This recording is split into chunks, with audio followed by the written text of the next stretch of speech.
Please welcome to the field your Burlington Red Devils.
Ladies and gentlemen, would you direct your attention to the center of varsity field for tonight's point toss.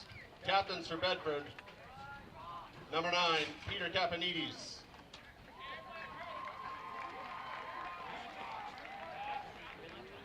Number 34, Ryan Lobo.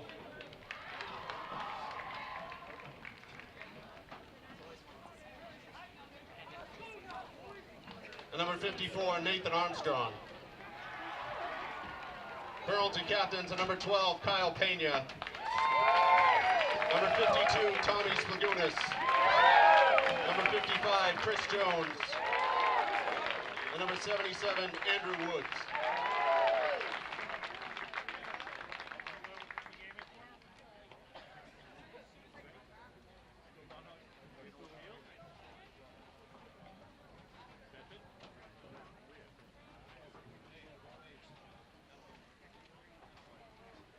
Burlington has won the toss and will receive.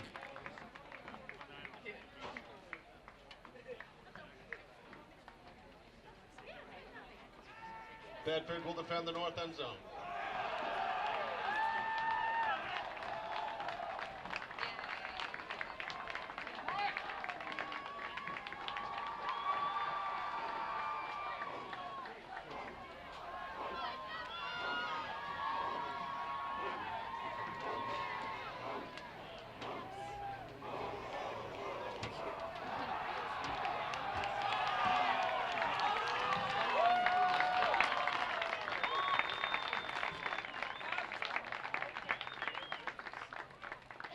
At this time, we ask that you please rise and remove your hats as we honor America with the playing of our national anthem, performed this evening by the Burlington High School Marching Band.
Hello and welcome back to Varsity Field for the first game of the regular season between the Burlington Red Devils and the Bedford Buccaneers. I'm Joe Viscioni alongside Nick Bongiorno on this warm Friday night for football. Tuning into this game, the Red Devils last year finished 1-10, a disappointing season for new head coach Dan McKay and led by quarterback Kyle Pena. Here's hope for the new game. The kickoff is set. Jake Doherty is the return man back there, has O'Halloran as a lead blocker. Doherty picking up some steam. He's electrifying. He is gone. Jake Doherty. What do you say about that first play of the game? And what a foreshadowing for this season could it be? Jake Doherty to the house. Touchdown.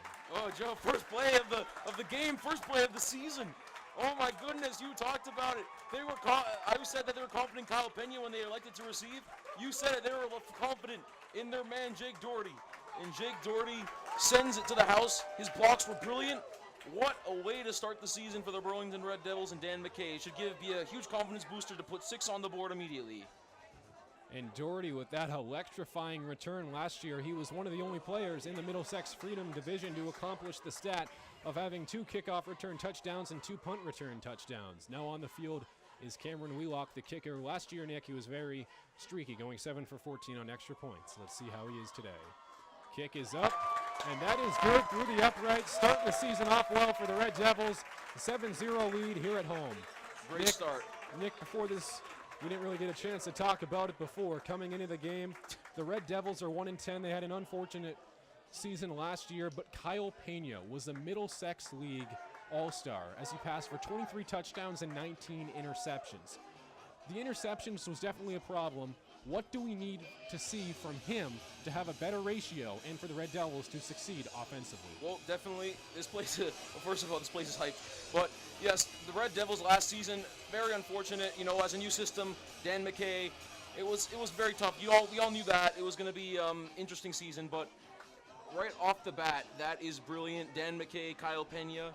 Pena is doing what he has to do if he's going to get the Red Devils onto a winning streak. Obviously, he didn't need to right there, but, you know, we'll see the Red Devils' defense onto the field. And as we talked about it, Kyle Pena last year, 57% completion percentage. Not too great for a high school quarterback as he's still trying to improve there. But coming into his second season as a junior, there's still plenty of room to improve. To kick this one off is number 5, Cameron Wheelock. Last year, he did only squib kicks, but I spoke to him earlier this year, and he's pretty confident he can kick it pretty far. Bit of a squib on that one, Nick, but it floats down to the 28-yard line, and he gets walloped. What a hit! Oh, my goodness. Oh. The hit was made by number 7, Jake McCauley, the safety. What an amazing hit. 2 great special teams play to start out this season. Yeah, as you said, Joe. As the Joe, Red Devils defensive unit rolls onto the field. Yeah, Joe, as you said, right there, the squib kick, not a deep kick at all. They usually did the squib kick last year, didn't work too well. And now we're going to see Burlington as they take the field on defense here, hoping that their big defensive linemen can hold the run, because last year the run defense was not good at all. And the defense, Nick, led by the starters, defensive ends Luke Lord and Tommy Spalunas, defensive tackles Andrew Woods, Johnson Magada on that defensive line. Here for Bedford, here's Kapanitis. Takes the snap, hands it off, up to number 1 up the middle, who's going to be stuffed at the line of scrimmage. I believe Andrew Woods came in to get some help from his linebackers to make that tackle. That was a great play right there by Andrew Woods and Luke the defensive Ward, line. Yes, Luke Lord. Really, that was a good way. They're setting the tone, special teams, and now defense-wise, holding the line on that first run play. Here's Kapanitis, has 2 receivers to his left, getting the play call from his coach. Number 2 lined up in the formation on the right side, his wide receiver. Here's Kapanitis, has 1 man split in the backfield, extra tight end set. Kapanitis fakes a handoff, is going to take it on the quarterback keeper. Gets around the edge and is tripped up past the 33-yard line, picks up about 4 yards on the carry. Not much to say there, Joe. Run option for the quarterback, and he chose to not hand it off. He thought he had more space. That was the better option, as the Burlington was going to stuff the run immediately. But he took it for himself and got a couple yards. Burlington, however, doing well to close the gap. 3 receivers split out to the right, 1 to the left, as Campanitis has no tight ends in for extra blocking. Cornerbacks in this game for the Devils, they're going to have their way as they're both under 5'8" and under 180 pounds. Here's Campanitis, fakes up in the slot. That pass is bobbled, incomplete. That was intended for Christian Ruiz as that falls incomplete and forces a 4th down as the Bedford Buccaneers punting unit comes onto the field for the first time tonight. Yeah, it was a great play, great defensive coverage. That was the first pass of the game. It actually, maybe not as good defensive coverage. It was more of a, not a good throw. Should have been more towards the center of his body. Just a drop, Nick. Just pure miscommunication. Couldn't close his hands on it. And Jake McCauley almost with the interception on the tip ball. Lucky there for Bedford that they did not give up another bad play. Here's the punter set back to kick this one off. High snap. And Jake Doherty is going to field this one down to the 28-yard line. He elects to return it. Gets up the field, cuts back inside, past the 50. Doherty turning on the Jets. What can't this man do? Cuts back, drops the football. And as it looks like Bedford's going to fall on top of it. And it is Bedford football. What turned out to be a great return falls short, turnover for the Red Devils. This game is only less than 5 minutes in and it's already nuts. Oh my goodness. How on earth is this happening? That Jake Doherty, everyone's going crazy thinking that he's going to go for another touchdown. He probably got a little greedy there, thought he was going to be able to make some more moves, but unfortunately no blockers were in the area on that last cutback, and the cutback into not a good play there by Jake Doherty because he cut it back into a crowd of players. Obviously going to have a high chance to fumble. He did fumble it, and after that fumble, now Bedford gets some momentum back. And also coming onto the defense here, the defensive formations, the linebackers being Sean McGilvery and Nick Campbell, safeties being Jake McCauley, Ryan Culhane, and Matt Pinkham, and cornerbacks Ryan O'Halloran and Jake Doherty. Here's Campanitis has an extra tight end set. McGilvery on the right side, set for the linebacker blitz, unblocked. Fires on the screen pass, wide receiver caught it up across the 36-yard line. Good for about 8 yards on the reception. Oh, they tricked him there. They let the man, Burlington was going for a blitz, and they had it. They knew what was coming. The quarterback, Campanitis, knew exactly what he had to do. He just tossed it for a screen. Instead of a loss of yardage on a sack, he gets a good 7 yards. Here's Lampanitis, fires on the screen, incomplete. Not sure what he was going for there. Seems like a bit of miscommunication. That's going to bring up a 3rd down for the Buccaneers, as Lampanitis has a plethora of receivers to use to his advantage. That was Ryan Lobo earlier who made the catch, picked up about 8 yards on the carry. Yes, right there. A bit of miscommunication. The quarterback's pass was a little bit too fast, and the receiver overran it, so went out of bounds, and we have a 3rd down and 1. It's a big 3rd down. Bedford can definitely keep the momentum going, and Burlington can just gain it right back with this stop here. As both teams break the huddle, here's Campanitis. The Red Devils showing a 4-man rush. Handed up the middle, number 1 with the carry, and he's going to be stopped. This one could be close, but looks like he's going to have the 1st down. That was number 1, Tyler Dussault on the carry, the junior running back who has had a pretty good load of this offense so far. Here's Campanitis back in the I formation. Has 2 receivers to his left, 1 to the right, and an extra tight end on the offensive line for blocking purposes. Campanitis fakes it, play action pass, catching him off guards. Fires it deep, and that pass looks to be intercepted, and it is. And Burlington forces their first turnover of the game. Flag down. But a flag is on the field, and it looks to be against the defense. Nick, that's pretty demoralizing, isn't it? Yes, it was a nice play-action play right there. They had Burlington faked out for a second, and a man was running open, but the quarterback hesitated too long. A half a second made the difference there. If he'd thrown it at the right time when a man was running wide down the field, he could have had him. He didn't, and it forced the risk of the turnover. And depending on the flag, we're going to see who keeps the ball or not. Burlington definitely could be demoralizing here if they, as you said, Joe. Yep, and that's what's happening. Burlington had some sort of pass interference or holding call. So Burlington's going to get a hit with the 10-yard penalty. Automatic 1st down on the call as Bedford gets lucky and gets a new set of downs straight from the Burlington 49-yard line. So they're already pecking in for their first offensive score of the game. Number 34 lined up in the slot receiver role for Bedford. And the fresh Here comes first down.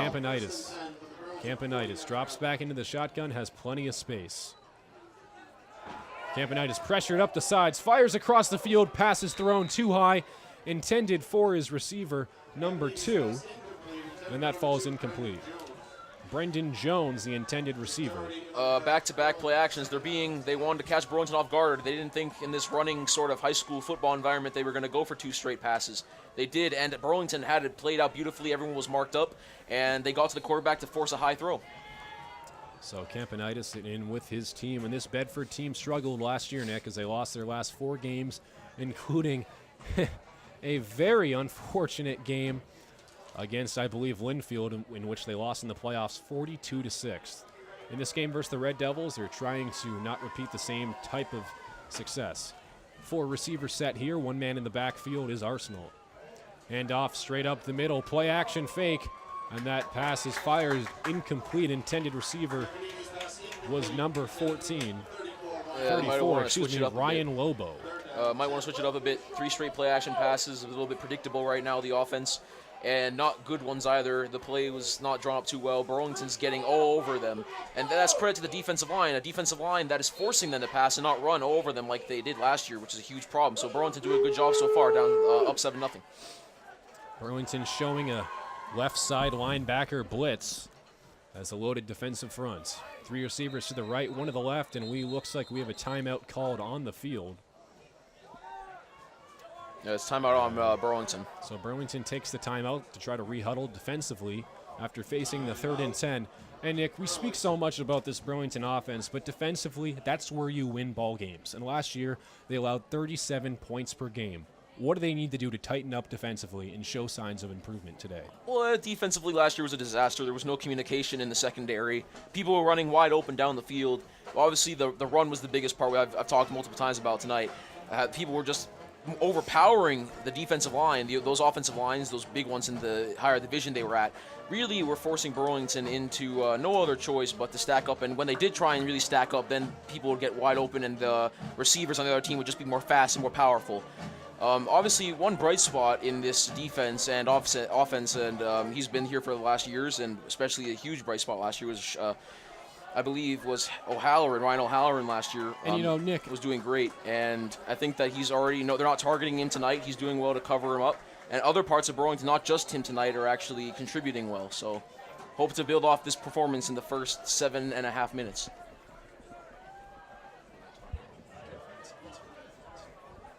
No, but O'Halloran.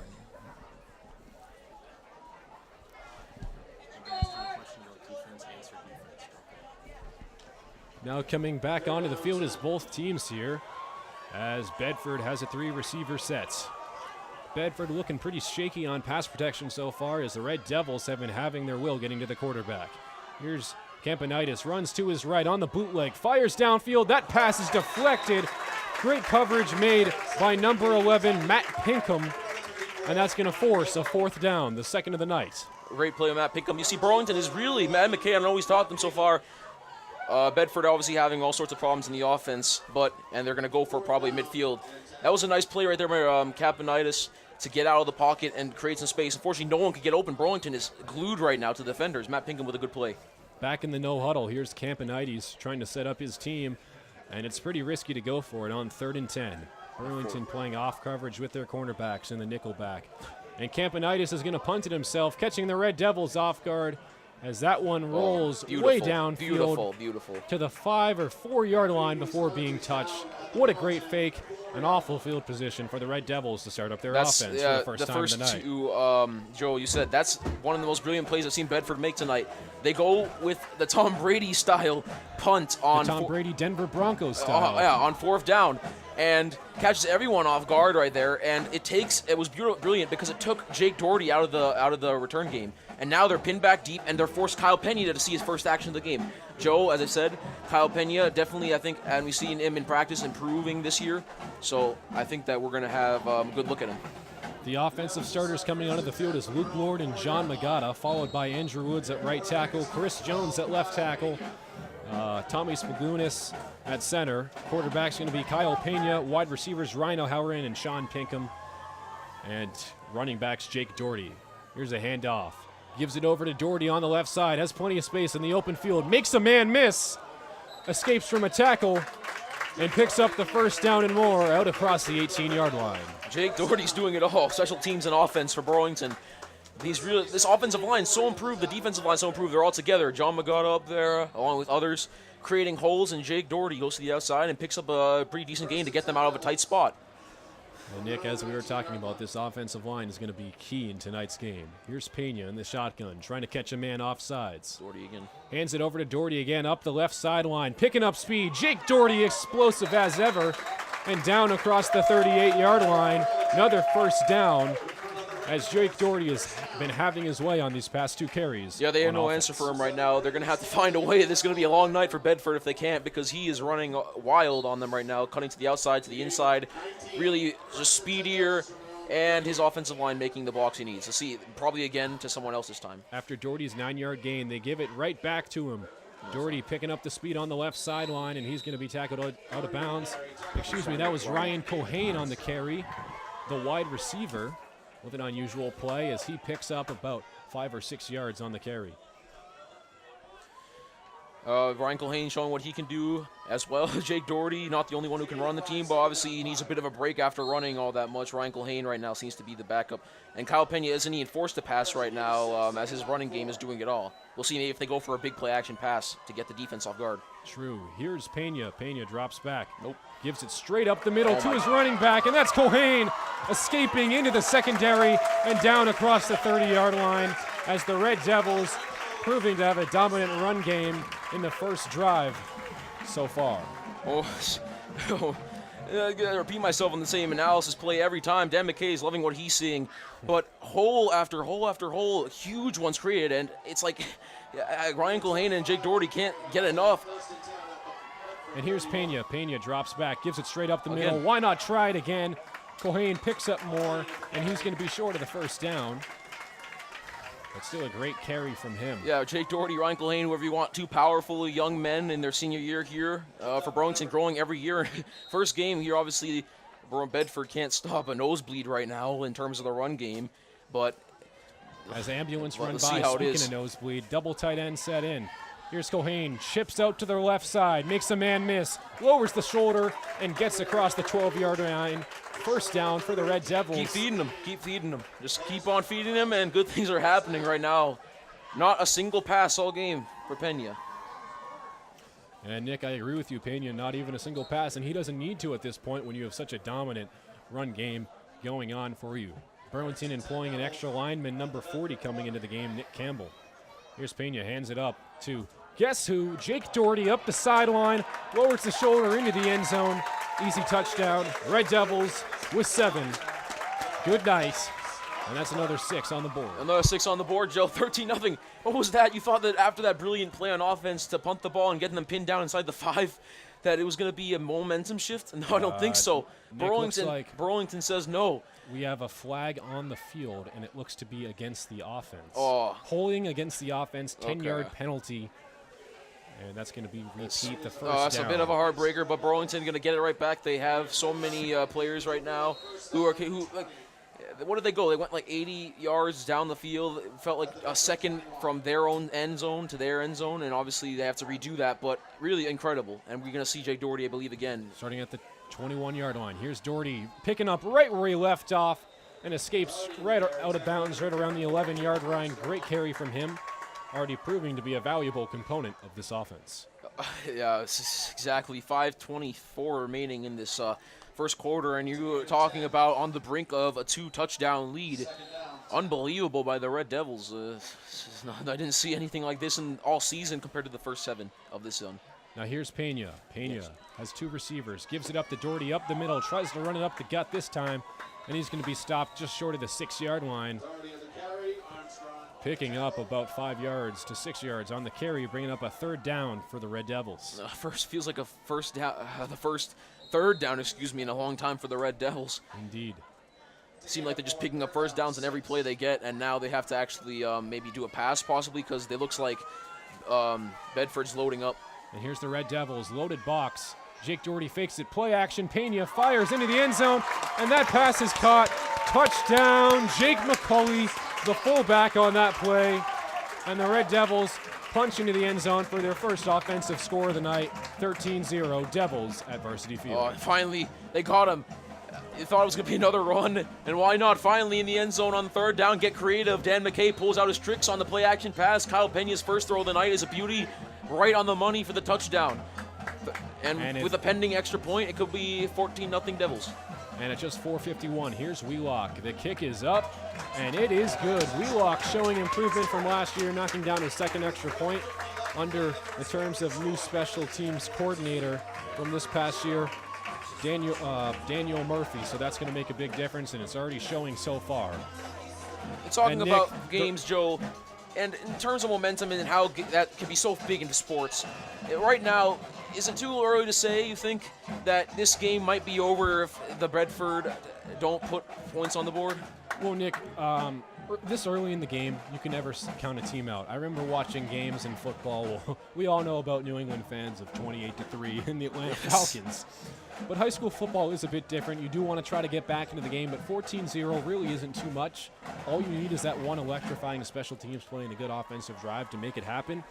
Right now, I'm a little bit more worried about Bedford's defensive strategy. You can definitely say that, Joe. It feels a bit like old times in high school football and like the NFL used to be when it was non-passing. It was just a lot of running. A lot of running. It's hard to keep, get back in games, especially down by scores like 2 points, down by 14 points or 21 points. Because of that run thing, and people are going to cover up the pass. It's a running league.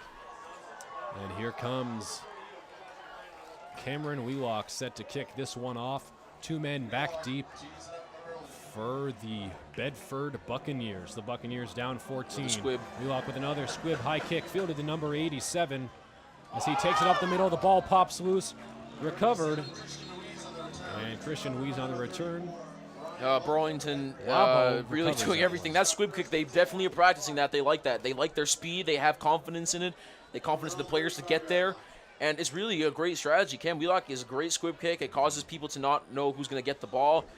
And when they do get the ball, they got people on them. It almost caused a recovered fumble. And that would have been, I don't know what I would want to say about that, but that would have been the second even worse. Forced fumble. Almost worse the for game the in the Bedford. first quarter. So it would have been pretty tough for both teams. Now jogging onto the field is this offense. It's led 41 right now, and we keep on going.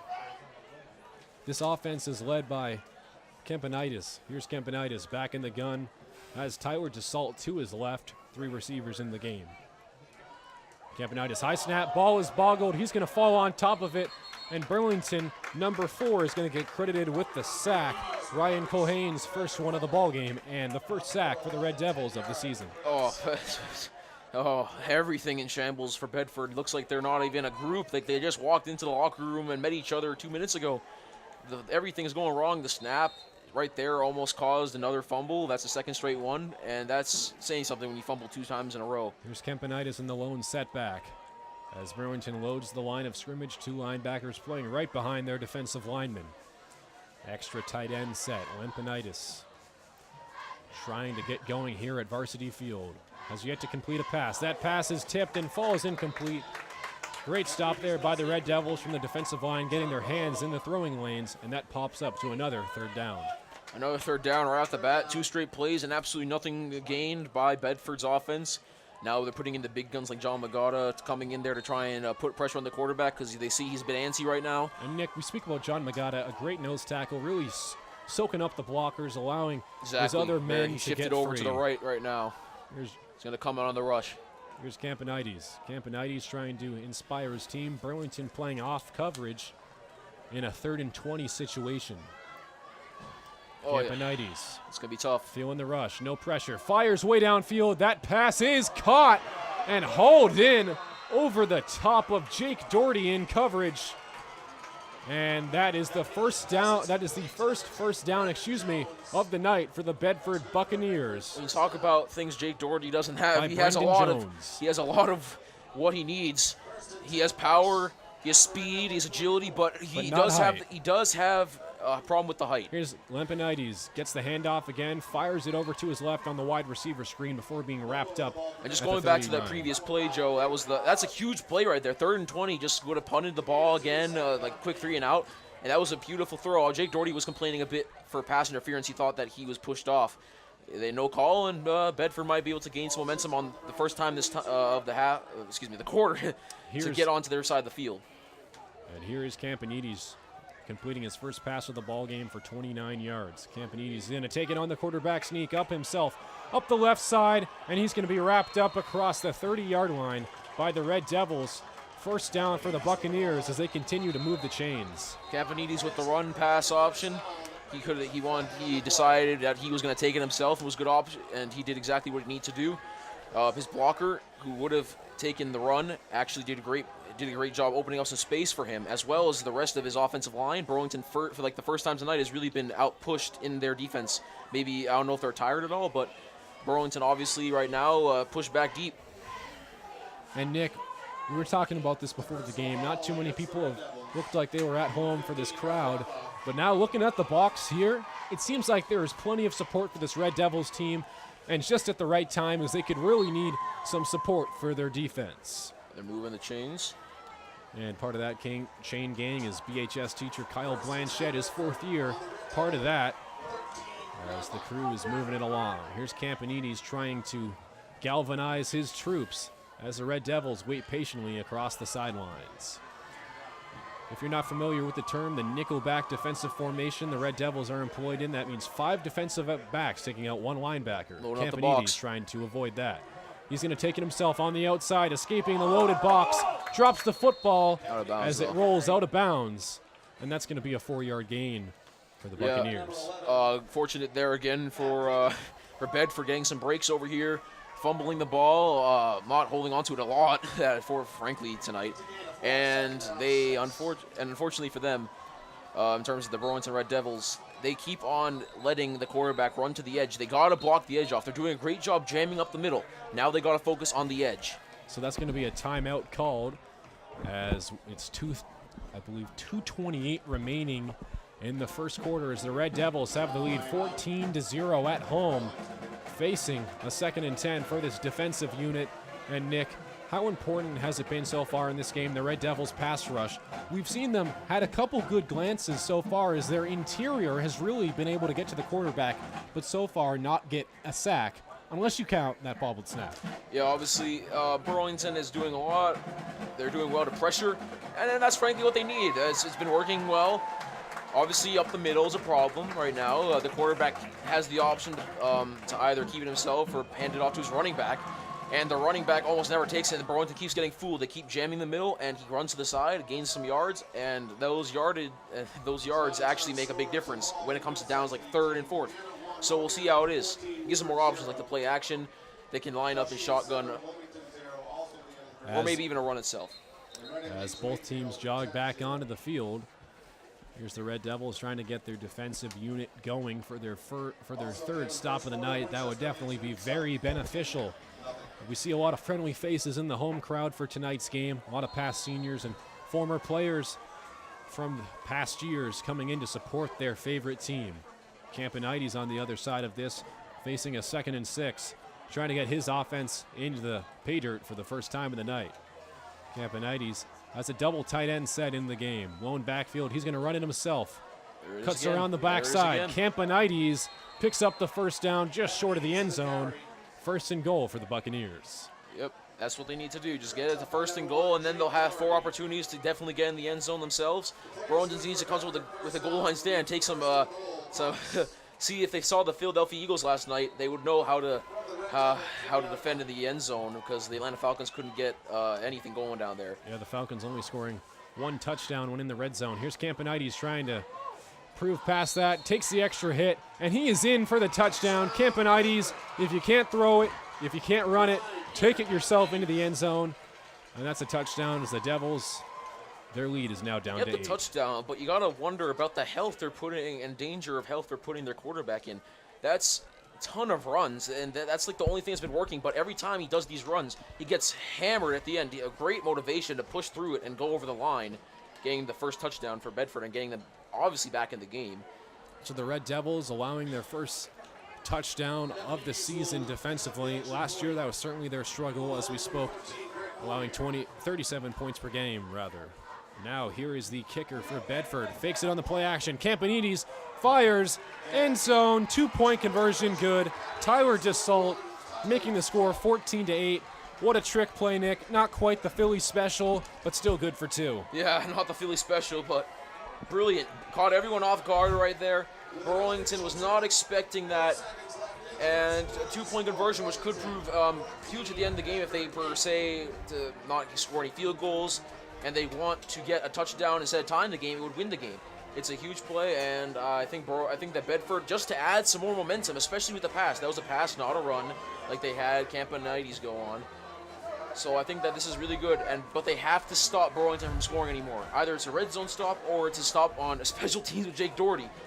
They have to stop Burlington because right now they're running over him on the box. And other games going on at this night is going to be the Woburn Tanners taking on North Andover. Also the Wilmington Wildcats taking on Shawsheen Rams. The Wakefield Warriors taking on Reading. And the Lexington Minutemen going up against one of the toughest teams in the state, Brockton. So we'll give you live updates later in the game as we can tell you how both teams are doing there.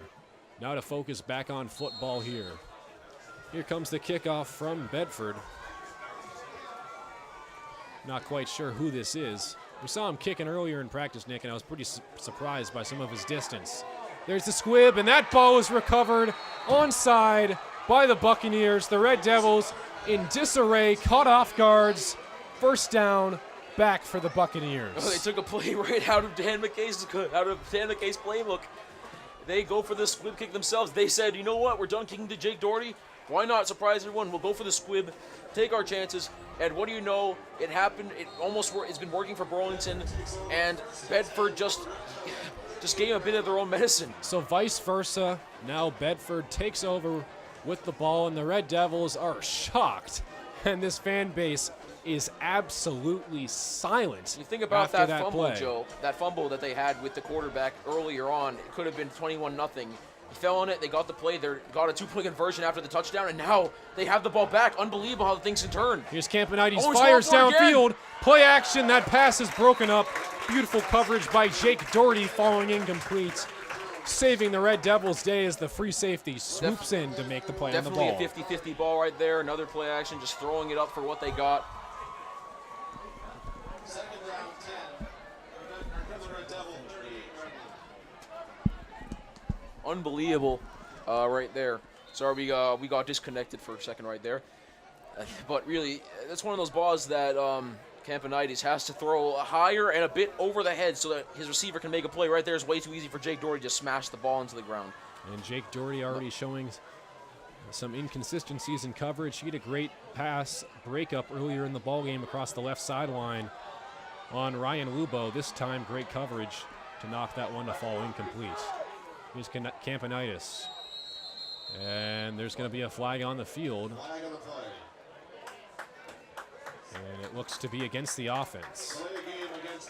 Delay a game against Bedford. 5-yard penalty. Repeat second down. This time 15 yards to go. So, Nick, penalties is really something you want to try to avoid.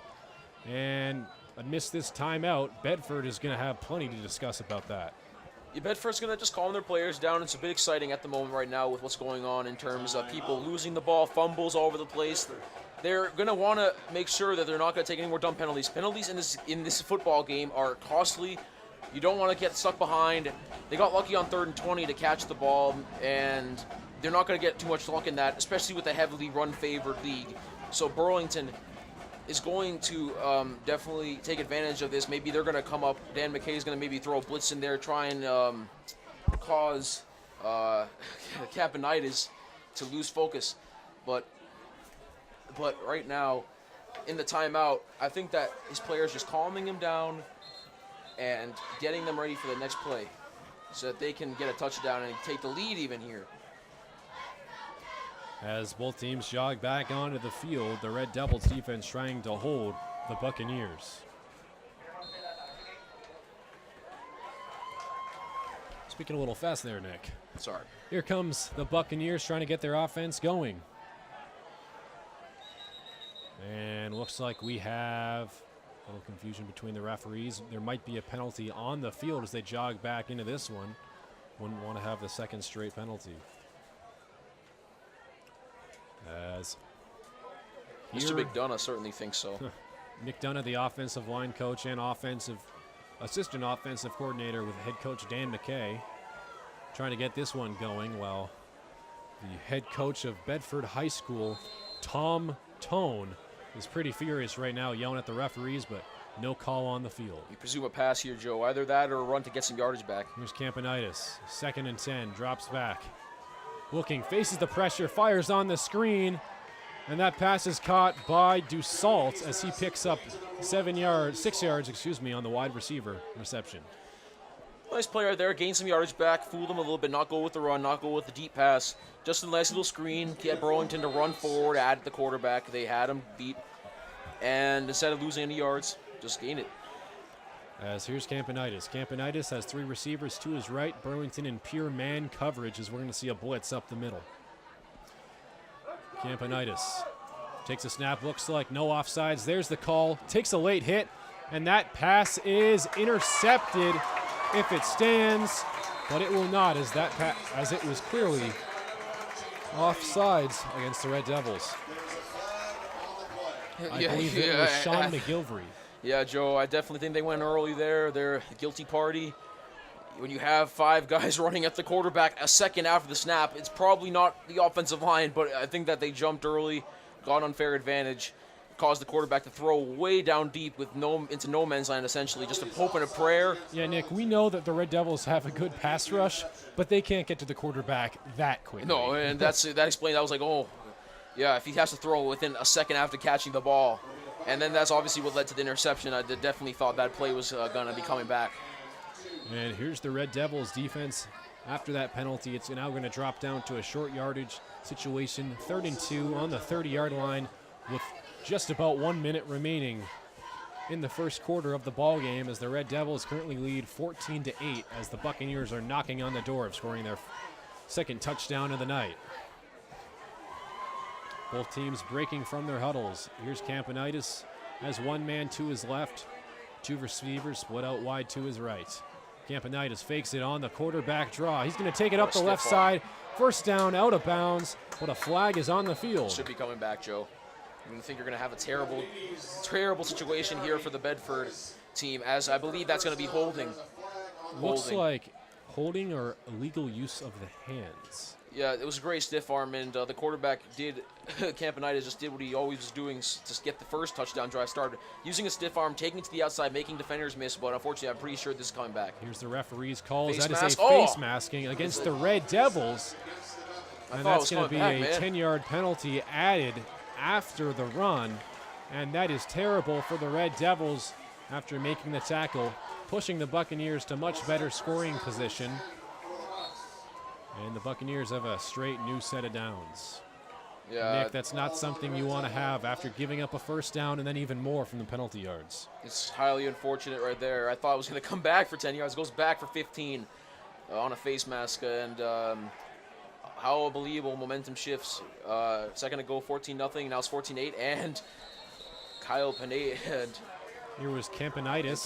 He had 5 receivers on the field, decides to call a timeout for the Buccaneers. Is obviously going to do what he does, and he's going to go back to the huddle, and they're going to design a play that's not going to cause him to get sacked. They are going to tell him, no turnovers here. You do not want to lose momentum, because this is a huge shifting point in the game, even though it's the first quarter. You can score a touchdown here, you can tie it immediately, and then you can even take the lead. So this is a big point right here, and it's a good time to take a timeout just to get everything straight with Campanitis. Burlington subbing in a behemoth, 6'4", Chris Jones, taking out John Magada as the nose tackle. They're trying to interchange them two to make sure they're both fresh on the field. And as we spoke about it before, Nick, the defensive line controlling the trenches is going to be what wins the game. Better offensive line, defensive line is what really wins you the ball games. Now here's 5 receivers split out in the lone backfield with Campanitis. Campanitis drops back, feels the rush, fires on the wide receiver screen, and that pass is caught and wrapped up across the 10-yard line. Great tackle made by the Red Devils. See, it's a bit way too predictable right there by Bedford. Tried to do the same thing they did earlier, where they have them come in and just try and catch them off guard and float a nice little floater on the screen pass, but it didn't work. They had him. They let him burst through the line. Not a great throw by Campanitis, and it was immediately cut off right there as Burlington understood the situation and learned from the previous mistakes. 8 seconds remaining, and it looks like Bedford's just going to let this clock roll out as the first quarter is going to come to a close. Take their chances as on the the other side of the field. Burlington Red Devils lead 14-8 at the end of the first quarter against the Bedford Buccaneers. And Nick, so far in this game, we've seen a lot happen. A couple fumbles, turnovers, electrifying special teams play. A lot of exciting moves from a team that went 1-10 last season. It's definitely more exciting. Obviously, a lower division, what they needed, you know, with a pretty fresh new coach. Obviously, the chemistry is a lot better right now as, in terms of who's running where, who's covering who, when are we going to blitz, when are we going to prevent the pass, when are we going to prevent the run, and when we are going to catch the other team off guard with the special teams or offensive play, like a play action, which got a touchdown for Burlington. And the Red Devils trying to rewrite history in this ball game as they have not won an opening day football game in the last 4 seasons. Their last win came in 2014 against the Billerica Indians at home before they were the powerhouse that they were. Yeah, that was the days of Shinaguri where they could just run the ball endlessly and play action pass with Bonfilio. It was, yeah, Joe, you and I have never experienced Burlington winning a home game on the first day, so we definitely want to maybe see that tonight. Yeah, it's pretty unfortunate that the Red Devils have not won a opening day game in our tenure, but hopefully they can change that today. But what would help would be a stop right here for this Devils defense that so desperately needs to prove themselves. As the music coming on, and the first home game is almost a sellout for the both teams. The Red Devils trying to get rejuvenated. Extra tight end set here for Bedford. Campanitis in the shotgun, fields it up. And that is snuffed right out by DeSalt. Andrew Woods making the tackle as the Burlington defensive line read that one straight from the start, forcing a 3rd and long. Yep, Andrew Woods losing his man immediately, overpowering him to the right side, and that they thought they had a good chance of running the ball there. Number 9, Campanitis, but not to be. That's why he's been keeping it most of the time to the outside. Up the middle, Burlington's doing a great job. And Andrew Woods has been so great when healthy, coming off those 2 torn ACLs and MCL surgeries. If he can stay on the field and be healthy, they'll have a dual pass rushing and run stuffing threat from the interior, something very hard to find in high school football. Now, with about 10 seconds left, Campanitis flips it over the middle on the slot reception. That catch is made across the 5-yard line by number 87, Christian Ruiz, the tight end. Yeah, Joe, it was a nice little pass. I see what they're trying to do. It's 4-down territory here. Obviously, you're not going to kick a field goal. You're going to go for it. So they're going to gain themselves a more affordable 4th down with that little pass right underneath Burlington. Maybe expecting them to go for it immediately. But now it's only 4th and 4 as a force to a 4th and 12. And Campanitis is going to see what he can do probably in the pass game and try and take the lead here on a touchdown. And Nick, remember, it's not a 4th and goal at this point. It's a 4th and 4. So they only need 4 yards to get the first down. And then they have another 3 or 4 more attempts basing on their decisions they want to take another to get in the end zone. They want to take another look at this and make sure that they have what they have to get the lead. This is a huge play in the game, the 4th down. So I think that this is a great time out. Again, Bedford's taking many of them tonight. And even though it's technically 4 yards, you would assume that if they got the 4 yards, they get into the end zone. It's only one little tiny foot after that. So I do think that Burlington is playing to maybe rush the quarterback. They've been doing really well rushing Campanitis and forcing him to throw the ball. And they've stayed on their men tight. And if they get a forced throw pretty fast, their cornerback can make a play and maybe shift momentum back in towards Burlington's favor of the game. As the Burlington cheerleaders trying to get their team pepped up for this game. The crowd is looking pretty docile at this moment, but trying to get back into it as the offense and defense could really use support early on. And what a great atmosphere at tonight's game as alongside the left sideline, the Burlington High School marching band is prepared to get set for this game. No fight song from them earlier today, but still you can expect a great performance at halftime. As Burlington's defense jogs onto the field, led by Captain Andrew Woods and Sean McGilvery. And Nick, Burlington's defense stuffing the run has been an issue, but something that I'm even more worried about that we haven't seen Bedford quite exploit is the stopping the pass-catching backs out of the backfield and the tight ends across the middle. Here's Campanitis. Campanitis trips to the right, no receivers to the left. Facing a fourth and 4. Campanitis feels the pressure, rolls on the bootleg, fires. That pass is tipped, and it falls incomplete, short of the end zone, and that is going to be a turnover on downs. Great goal line stand by the Red Devils. They have no answer right now for the pass rush. The pass rush is getting there. They are effective. These big guys are doing what they have to do. They're tiring out Bedford's offensive line, and you can see it there. They didn't want to stay in the middle. They had a play drawn out to the left, and that play to the left, Burlington was all over it. They stayed with their men, nowhere to throw, just throw up a prayer. It was tipped easily and incomplete, and Burlington maybe gets some momentum back from that. With Kyle Pena seeing only a little bit more action on the field. Only one pass all game. It was a touchdown. Burlington starting this from their own 4-yard line. They have plenty of distance to go, but the last time they started on their 4-yard line, they ended up with a touchdown. Exactly. Here's Kyle Pena. Anything can happen. Pena takes a snap, hands it off to Doherty across the left sideline, streaks it on the halfback handoff. He's up. Jake Doherty, electrifying speed into the secondary and tackled down across the 36-yard line. Big carry, 32-yard run, first down, Red Devils. Yeah, replica of what happened in the other series. Start your 4-yard line, get pinned back, no problem. Who do you hand it off to? The Ben, Jake Doherty. And Jake Doherty just goes for a huge run and gets them to the 40 and almost the 40-yard line, and Burlington seems to be getting some momentum back. Probably going to run it again here. Here's Pena. Pena drops back, gives it over to Doherty. Why not again? Doherty, plenty of room to run. Has one man to beat. Number 7, stiff arms a man, drops another, and tackled from behind across the 25-yard line. Doherty being that electrifying running back he needed to be, and proving to be so lethal tonight. Jake Doherty is doing what he needs to do. Unbelievable. Obviously, the holes by his line that have been created have helped him out a lot, to say the least.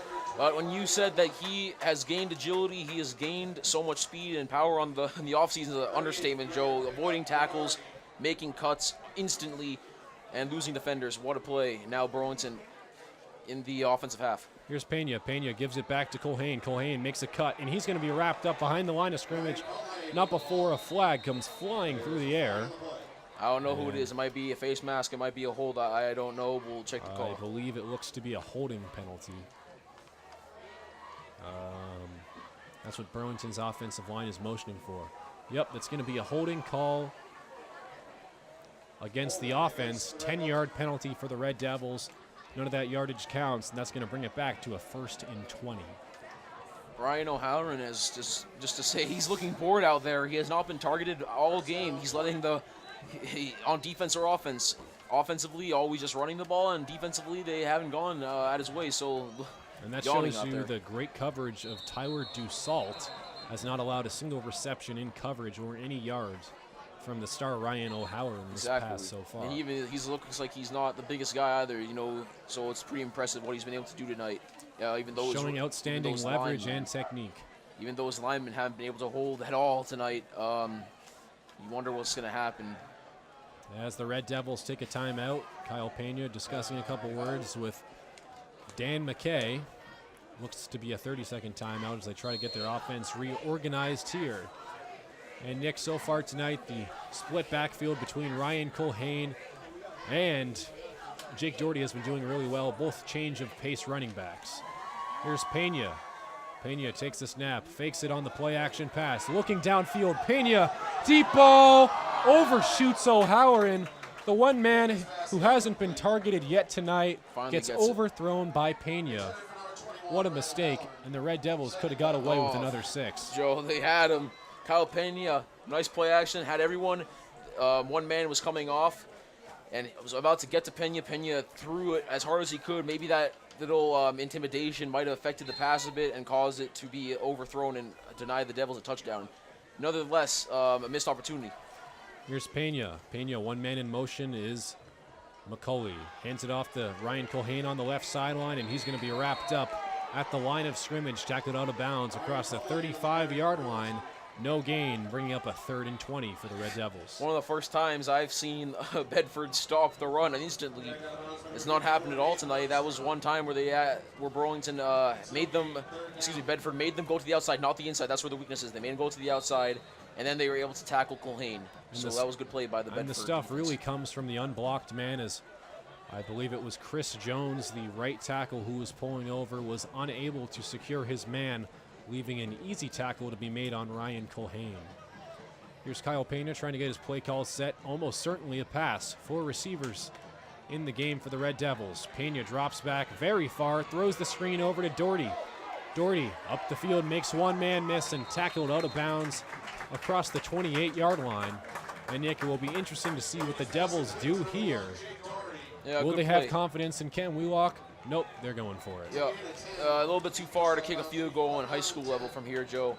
So they're going to go for it. It was a good play right there. Taking the play out of Bedford's book to just catch, let the Bedford defense run right at them, and then throw a lob pass up and over to gain some yards by Jake Doherty. Makes it a much more manageable 4th and 10. They cut the yardage in half. See what they can do here. Here is Kyle Pena, has 2 receivers to each side, with Doherty in the shotgun to his left. Looks like a false start, maybe. And looks like we have a false start encroachment against bad, the offense. 5-yard penalty. Undisciplined by Burlington. Repeat 4th down. Undisciplined by Burlington. That's a useless 5 yards to give up on a false start. Penalty. Now, what looked like a manageable 4th down has become a lot harder with those 5 yards added on. Penalty was on number 21, Ryan O'Halloran, jumped off sides, trying to get a leg up on the coverage by Ben DeSalt.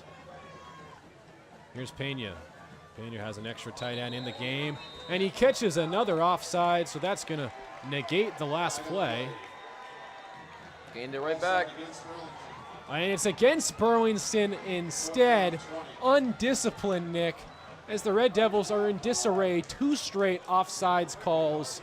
And if I'm Dan McKay, I am furious with my boys up front. Yep, furious, absolutely. You know, they're running the hard count, trying to get the yards back. Instead, all it does is lose 5 yards, and that play by Doherty to get them back into range is Here's lost. Pena. Pena drops back, feels the pressure up the middle, escapes to his Chance. right.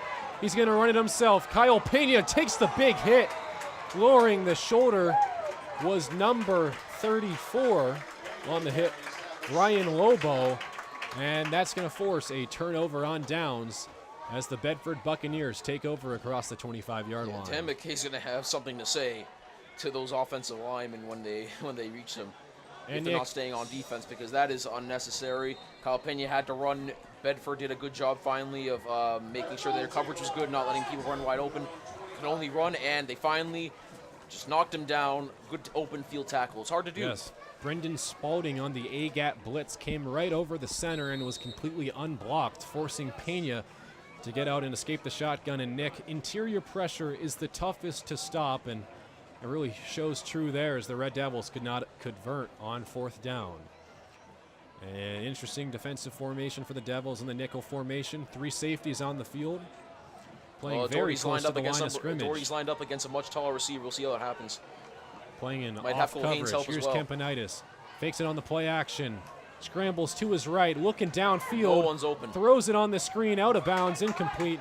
Intended for number 54. Wanting a flag, which would have been an eligible man downfield. Nonetheless, no call.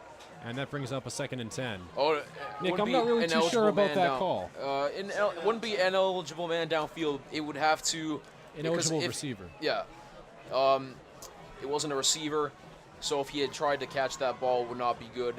It would have lost some yards in the pass. So it was a good play right there. Everyone's complaining about a flag for grounding, but he was outside the tackle box, so that was a good no call. Here's Campanides. Campanides has an extra tight end in the game, splits DeSalt out to the right. He's going to take it up the middle himself, lowers the shoulder, takes the hit, and he's going to be stuffed for about a 1-yard gain, if that. Yeah, definitely not what you want to see right there. Capides looks like all indecisive at the line. He had the ball almost in a shaky position, not pinned to his body. Out loose, could be a fumble. And obviously nothing ended up happening, but not a good play right there. And Nick Campbell, the strong side linebacker, making the tackle, bringing up a 3rd and 9 with just under 5 minutes remaining in the second quarter as the Red Devils lead 14-8 over their rival, the Bedford Buccaneers. Campanides has one man to his right in the shotgun. Fields the rush. Campanides, pressure off the edge, gets leveled, and that pass falls out of bounds, hits Dan McKay, the head coach of the Red Devils, And that brings up a 4th down. And what a great edge rush and hit by Sean McGilvery. Sean McGilvery doing a great job right there. The play was disconnected from the start. Absolutely no chance of that being successful. Everyone rushing on the quarterback had no choice but to throw it out of bounds, or else it would have been an interception. So great play by the defense. And Nick, I'm going to say watch out again because they're going for it on 4th and 10. I'm surprised by this, remember, Joe. They're in the game and they should Campanides, punt the ball. They're going for it. It's a bit risky. but looks like Campanides was trying to catch them offsides in a weird formation. Also, Nick, you have to wonder, Campanides is the punter, so it makes it very difficult for the defense to contain.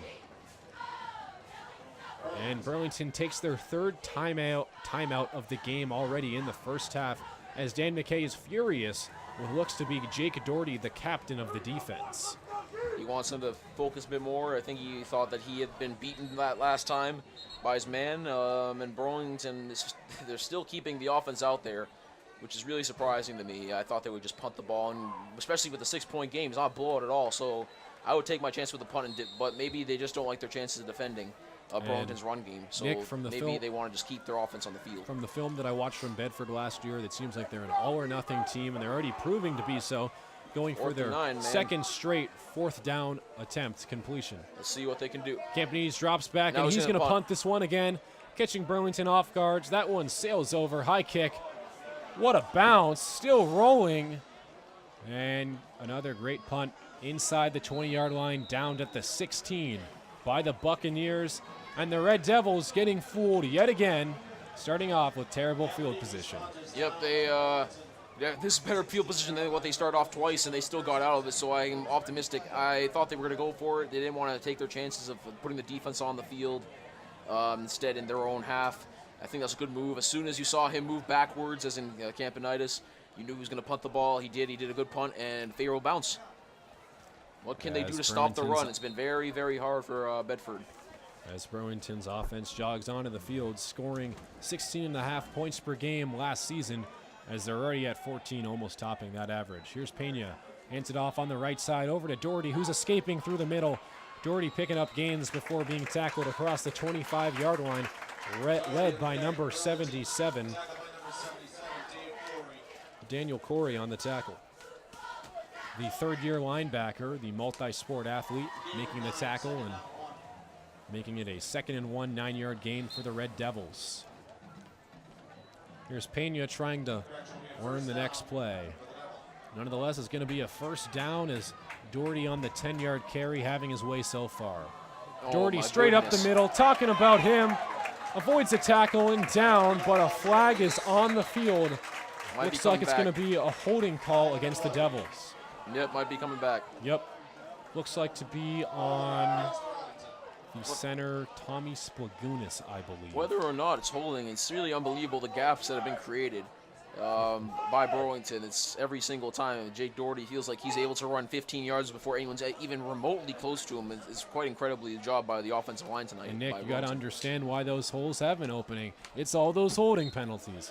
Just kidding, obviously, but the Red Devils offensive line has been doing some great run blocking, really being those road graders they are proving to be tonight and trying to establish themselves. Now facing a 2nd and 15. Here's Kyle Pena. Pena gives it up the line to Doherty, trying to get back some of those yards before being wrapped up by number 77 across the 29-yard line.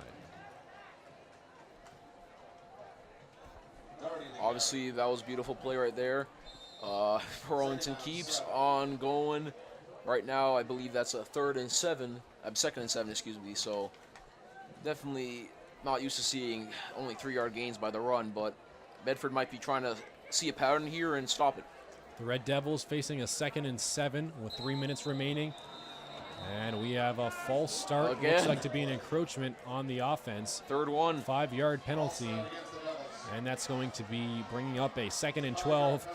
If I'm offensive line coach Mr. McDonough, I am furious with my big boys up front. That's the 3rd time in a row this game and this quarter that they've been caught offsides.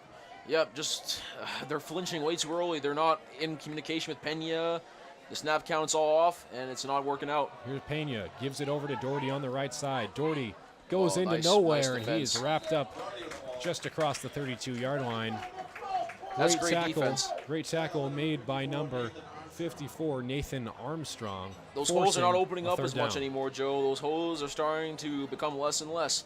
I think that they're finding patterns. They're finding ways to maybe even at the line confuse Pena and the offense, and it's driving. And they're not going the middle. They're putting up formations where they look like they're going to try and stop the middles. They go to the outside, and they all shift to the outside, and there it is again. Here's Pena. They play Pena. action pass though. Pena drops back, fires. That Finally. pass is completed to number 11, out of bounds. Great reception made by Matt Pinkham, the sophomore, making his presence felt. First down, Devils. Great catch and throw right there. Obviously, Pena on the outside, just doing what he has to do. Gets the first down, move the chains, get out of a tight spot as they're resorting to the pass game for the first time in a while after what a game used to be all run. Becoming a bit more exciting, I'd say. As the Devils come back in the no huddle, loaded backfield. Pena gives it over to Ryan Culhane, the change of pace in between the tackles back, who gets dropped across the 38-yard line. 6-yard gain for the Red Devils, as that's going to stop the clock inside of the 2-minute warning. Yep, 2-minute warning. Yep, again, just simple little play. You know, that's just all drawn up by Dan McKay. Get these yards on the first and second down. Take your chance on third down if you need to. Just a little bit of an outside move, then a beautiful cutback by Ryan Culhane to get the yardage. Here comes Pena trying to galvanize the troops and get his offense poised for their second score of the night. And we could see a target coming up here from Ryan O'Halloran. One of the first times tonight he has not seen double coverage. Extra man in the backfield is Jake McCauley, the fullback. Handoff given to Jake Doherty. Jake Doherty grabbed by the jersey. No call. Pretty questionable about that, Nick, as they make the tackle across the 44-yard line. Some fans not too pleased with that. No, not at all. It's now set up, I believe, third down and 1 for Burlington. Very manageable to have 2 downs, you'd say, to pick up a yard, and maybe just extend this lead by two touchdowns again, going into the second half if they can. Burlington extra tight end in the formation. Yep, Here comes we the go. handoff Oh, straight up the beautiful. middle, and Doherty is stuffed by number 54. Nathan Armstrong making his presence felt. Went right over the center, unblocked. Huh, what a tackle. That's the first time I've seen, Joe, they really figuring out the run game of Burlington. Unbelievable how it changes. Their defensive line is making plays. And Tommy Spagunas, you're the captain of that offensive line as the center. You really got to take control and understand that block, that man that comes through the middle on the A-gap is your man to block. Yes, Joe. The Red Devils letting the clock run down inside 40 seconds. Not quite sure what they're doing as the Devils call a timeout, wasting a lot of time. They must be pretty confident that they're going to score in the next 40 seconds, Nick. Either that, Joe. I mean, I don't know. They're talking things over. What was working in the first quarter and top of the second is not working. Bedford, really credit to them. Unbelievable change recently in terms of busting through the line, overpowering Burlington, in fact, and being like that last play, 2-yard loss on a third one. You thought they were going to get easily. They stuffed the run. It's timeout. They stuffed the run. And it was really unbelievable. I mean, everyone here is in shock, and Bedford's crowd, the biggest reaction of the night was there, even bigger than the touchdown. So this is a huge fourth down. If they can stop it here, Joe, Bedford is going to have the ball at the start of the second half, and they might want to take a score themselves after this. It's all, and Burlington really is going to they took the timeout, they wasted some time, probably not if they get the first down. They don't want to get back to Bedford. It's a strategic thing here. So we're going to see what they run. If Bedford can get a quick stop and score here, and then start the game outright in the second half with another score, that would be definitely huge for their offense. Jake McCauley, the fullback, along with Jake Doherty in the backfield. Doherty takes the handoff, this time to the right sideline, picks up the first down and more, lowers the shoulder across the 28-yard line. First down for the Devils. And I'm not sure if lowering your helmet to make the contact will be legal in the NFL, Nick. But still, what a great strategy to use for Doherty to pick up the first down. Doherty's doing what he needs to do. He got the first down, and now they're probably going to try and do a score if they can. Probably run out the clock, get themselves regrouped. Obviously took away any chance of Bedford scoring. Here we go again. The Devils elect to take no timeout. Pena, plenty of time, fires downfield, and that is dropped by Ryan O'Halloran. The pass was nearly intercepted, and O'Halloran just goes through his palms I cannot believe that, Nick. Yeah, two people missed on the same play, Joe. You thinking, okay, maybe run out the clock. They're going for it all. And they threw the ball downfield, and they almost had it. Just barely over the head, and after it went over the head, you thought Ryan O'Halloran was going to get it. No, both people dropped it. Last year, that's a short catch by O'Halloran, and it could have been a chance to take a bigger lead. But And, nope. and Ryan O'Halloran, the junior, definitely feeling the pressure in his home stadium come to him as he swaps over to the left side as the slot receiver. Here comes Pena looking to motion to go over back to his man O'Halloran again. Drops back, extra protection, fires end zone, and it is knocked incomplete. Great coverage on O'Halloran. And that's the second time. That's what they're taught. That's a beautiful breakup. You know it's a pass situation. Burlington has no timeouts. Everything's to the end zone here with 10 seconds and a third down. They still have 2 shots. Vice, obviously, unless they have a turnover, it's probably besides the point. But that was a nice ball. But unbelievable, even better play on the defense. You're always taught, they always get pass interference. If you don't turn your head, you stay on the man. At the last second, he turns his head and blocks it away. Beautiful play. And we have a third down here with Pena. Here's Kyle Pena. Pena, 4 receivers set in the game. Pena we drops go. back. Oh, Interior blitz. Gets hit. Ball pops loose. And caught by O'Halloran. Can't get out of bounds. Stuffed in the middle. And that's going to run out the clock. End of this first half as the Red Devils. Halftime is reached as the Red Devils lead it and squander one of their chances as they take the lead 14-8. Nick, we've seen a lot of great opportunities from the Devils. What can we expect in the second half? You could expect a team, Ryan, that's going to come out more fiery in terms of Bedford than they did in the first half. That's how they got down 14 points. I think Bedford, with the momentum they have, is definitely going to carry them on to the second half and make this a more interesting ball game as they already have been. Because in the first quarter, it looked like they were going to get blown out of the water tonight. They made a game out of it. Unbelievable play. And I think that in the second half, Dan McKay is going to get the troops ready and try and pick up the first W of the season. All right, we will see you at the start of the second half. This has been Joe Viscioni and Nick Bongiorno in our coverage of BCAT Sports. Thanks for tuning in, and we'll see you then. Drum majors Allison Martin and Morgan Powers. Is your band ready?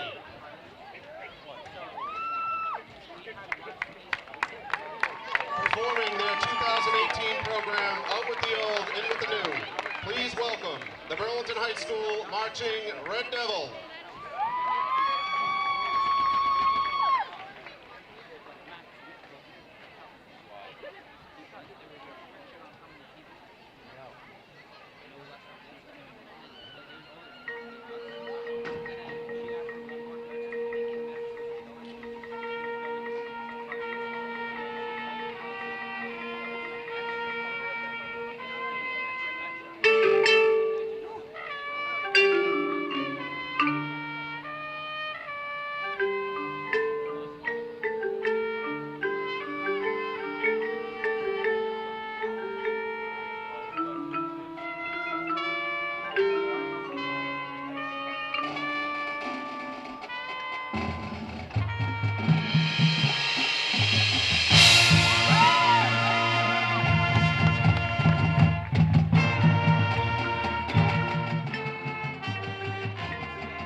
Wheelock finished the call. He's jumping right in. And then stops. They're starting to set up.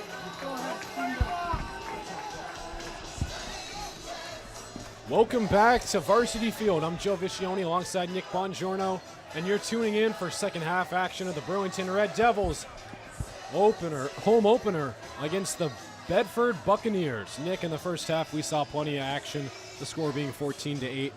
Many led by this impeccable Burlington special teams, led by Jake Doherty on the offensive and special teams end.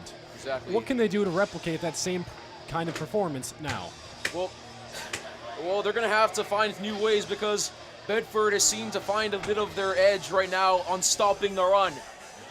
Right now, Burlington might have to resort to Kyle Pena in the passing game a bit more. I'm looking forward to it. We thought that he's improved a bit this offseason in practice, and we want to see him against a bit of a weakened secondary for Bedford take advantage of it and use some of his good wide receivers, even though they're a bit small. I think that they can make the most and win this football game up by 6 points. It's ending the second half right now. Here's Cam Wheelock. He's kicked off twice today. The first one was recovered on a fumble for the Red Devils, and the second one was returned to about the 35-yard line. Wheelock yet to kick this one off, and looks like it's going to be a squib easily by this lineup. And with the start of this kick is the start of second half action. It's an onside kick, and it falls short than 10 yards. It will be regardless. Burlington ball. Burlington ball indeed, Joe, right there. Oh my God, has special teams been fun tonight or what? Special teams coming up huge on both sides. Fumbles all over the place. They had it and they couldn't get it. They're pulling a play out of the Patriots book against the Washington Redskins in 2015. Start the half off with an onside kick, and it pays off right now. And winning the coin toss and electing to receive goes well. They get an onside kick to start the second half. They got a touchdown by Jake Doherty to start the first. Unbelievable. And you have to wonder if that was in the game plan to start the night. Here's the linebacker blitz. Doherty spins by him, gets on the sideline, hurdles a man, and across the 42-yard line before being tackled down. Right, beautiful play right there by Jake Doherty. They're going to keep feeding them, especially right now that they got the ball back. It's what they're going to do. Maybe catch them off guard with a play action every once in a while when they're going all in for the run. Unbelievable. And here comes back to Kyle Pena in the shotgun. Is 1 for 4 on completions on passes more than 20 yards today. Pena hands it off to Doherty, the lead back. Doherty picking up space. Doherty picking up steam into the secondary. One man to beat. And he's wrapped up inside the 20-yard line. Great carry from the senior running back. Oh, I can't say as much as I have been. It's just holes opening right now, left and right, middle, everywhere you want to call it. Bedford is not looking well as they were to end the second half. They're looking like they are in the first quarter. Not stopping Jake Doherty. He has to come off for a rest right now, and they're going to put another productive running back. So it's not like their pressure's off for Bedford, but Doherty coming out of the game. That's how fast the game changes, up to the 40, all the way up to the goal line area. Doherty coming out of the game. Here's back in Ryan Culhane in the gun. Culhane takes the handoff on the short flicker and is dropped across the 9-yard line. Great hit by number 87. Looked like a dangerous knee collision right there, Joe. Luckily for him, he's all right. And gain a couple of yards, obviously not as much as he would want to, as Bedford did do a pretty good job that time in the red zone, closing it off. Now Jake Doherty's coming back in. comes out of the game, a little shaken up on that knee, as we saw before from the hit. And this play is almost certainly going to Doherty, as we have McCulley in as the fullback. Extra tight end in the game, lead blocker. Doherty, plenty of running room, and he's gone. Touchdown, Red Devils. And Doherty gets his second touchdown of the night. Yep, Jake Doherty getting another touchdown. What's new right there? Just running up the gap. No answer for Bedford. Again, Burlington looked like they had to defend on that play in terms of the onside kick, but nope. They get the touchdown after the onside kick was successful, and now it's an opened up game. It's 20-8 right now, and maybe they'll go for a fake or just skip the ball. Here's Wheelock to line up for the extra point. Oh, looks like a block. Kick is up, nearly blocked, and it is good through the uprights, making the score 21-8 with 9:39 remaining in the third quarter. Cam Wheelock doing a good job right there, putting up the uprights, not worrying. Most kickers worry because they feel like they're going to get hit. He didn't worry right there. Cam Wheelock started off with the great onside kick. He ends it with a nice extra point attempt right through the uprights. 21-8 9:35 left in the third. And Nick, Jake Doherty so far in the past 2 seasons is the only Red Devils player to rush for a touchdown and score a touchdown on the special teams end. So definitely a fantastic night for him as he has been really exploding onto the scene with this lead back role. And some pretty joyful music for the Red Devils getting back into the game as their fan section is something to cheer for the first time in a long while. I hate how they stop the music. Yeah, getting pumped up in the booth right here. This is what it's all about. Always going to say this during these Friday night football games, especially you and I, Joe. We've come to love it in our 4th year here at BHS and have BCAT. Thank you to everyone who's let us commentate. You know, it's been great and it's really been the first a privilege. night. Now here is Wheelock. Maybe again, no, they're going to go not for a squib, and this one's going to be fair caught. Fair caught, not taking chances there. By number 87, Ruiz, the linebacker, and he's going to take it at the 36-yard line. They're not taking chances right there, Joe. Yeah, Nick, Bedford's learned their lessons in the return game. They know not to test the Red Devils because they can strip it free or looks like we got a flag on the play on a fair catch. Yeah, fair catch play. They're done trying to run back plays, Joe. I think that they're done. They're going to pick up the flag, but unbelievable. They're resorting to catching balls and fair play, and it's really nuts. Offsides against the Red Devils, 5-yard penalty. That's going to move it up an extra 5 for the Buccaneers on this offensive possession. The Red Devils with their fourth offsides or false start penalty of the ball game. So definitely not a stat you want to have attached to your home team's name. Yep, here's Bedford coming out of the gun with 3 receivers in the game as DeSalt to his left. He takes it up the middle on the quarterback sneak before being wrapped up near the line of scrimmage. Great tackle combination made by Luke Lord and Sean McGilvery for a 2-yard gain. Yep, it's not happening right now at all for Bedford. They're just resorting to what they got on the first touchdown and only points of the game, which is running the ball, but that's not going to work. Burlington's have it stuffed up with their big defensive lineman. He's not getting to the outside. They're keeping inside, and the result of that, they're getting the hands on to get the plays out of the way. Campanides, after getting stuffed on the last carry, employs an extra tight end set. 2 receivers split out, has a back in the field with him, splits them out, fires over across the middle. That pass is knocked incomplete, and it looks to be incomplete, almost intercepted by number 51 on the Red Devils, Luke Lord. The defensive end nearly came away with the Devils' second turnover of the ball game. Luke Lord, not a person you would think to jump for a ball and intercept it, but there he was right there doing what he was doing, and he almost got it. Again, not cute communication, a tip ball by Kyle Venez. Lord showing his true athletic ability going for that ball. I don't know too many defensive ends that can knock up and nearly get the interception. And here's McGilvery showing the late blitz up, and it could be, fires it downfield. That pass is falling incomplete. Hit the chest of his man, and Campanides falls incomplete, and that's going to bring up a 4th down. Yep, 4th down, and they figuring with the momentum on Burlington's side, their inability to stop, they're going to have to, they can't run the ball. So this is really a horrible situation. They have to pass. That's going to usually, if you get incomplete balls, it's going to not keep the chains, and they want to waste time off the clock to take the ball out of Pena's hands. Come on, we'll see Burlington. what Campanides does. And I am not a huge fan of this formation for the Red Devils. It's 4th and 10, backed up here. There's no one to return this punt. Nick, I'll bet you $5 right now it's a punt. Maybe not $5, $1. Yeah, no one's back to return any punts right now. Here's Campanides. Lines up back. They're lining up back. He's going to punt it. Looks like I earned that $1, buddy. That's blocked. Got a piece of it on that one. It falls short. A little extra chippiness. Yeah, referees know that. No, nothing malicious about that. People just want to go crazy. It's football. You get tapped. No one's going to make a big deal That's about what happens when your home section gets the team, and that's a nice morale booster. And it kind of gets the crowd very hyped up for this. First time in a long time, Joe, we've seen this crowd section hyped up as they are now with Burlington playing as good as they are. We have not seen this in a while. Last year, obviously, we're shut up pretty quickly, preventing people from coming to the games anymore after a pretty big blowout at home. And here are the Red Devils' offensive line jogging onto the field as those big brutes in the trenches have been having their way with their opposing unit of the Buccaneers. Here's Pena, takes the snap, gives it over to Doherty on the right sideline. Doherty cuts back, 1st down and more, out of bounds, knocks the helmet off, and that is going to be a face mask extra 10-yard penalty. Yep, there you go. That's another 15 yards added on to the end of the run. Jake Doherty doing what he has to do. They can't take him down.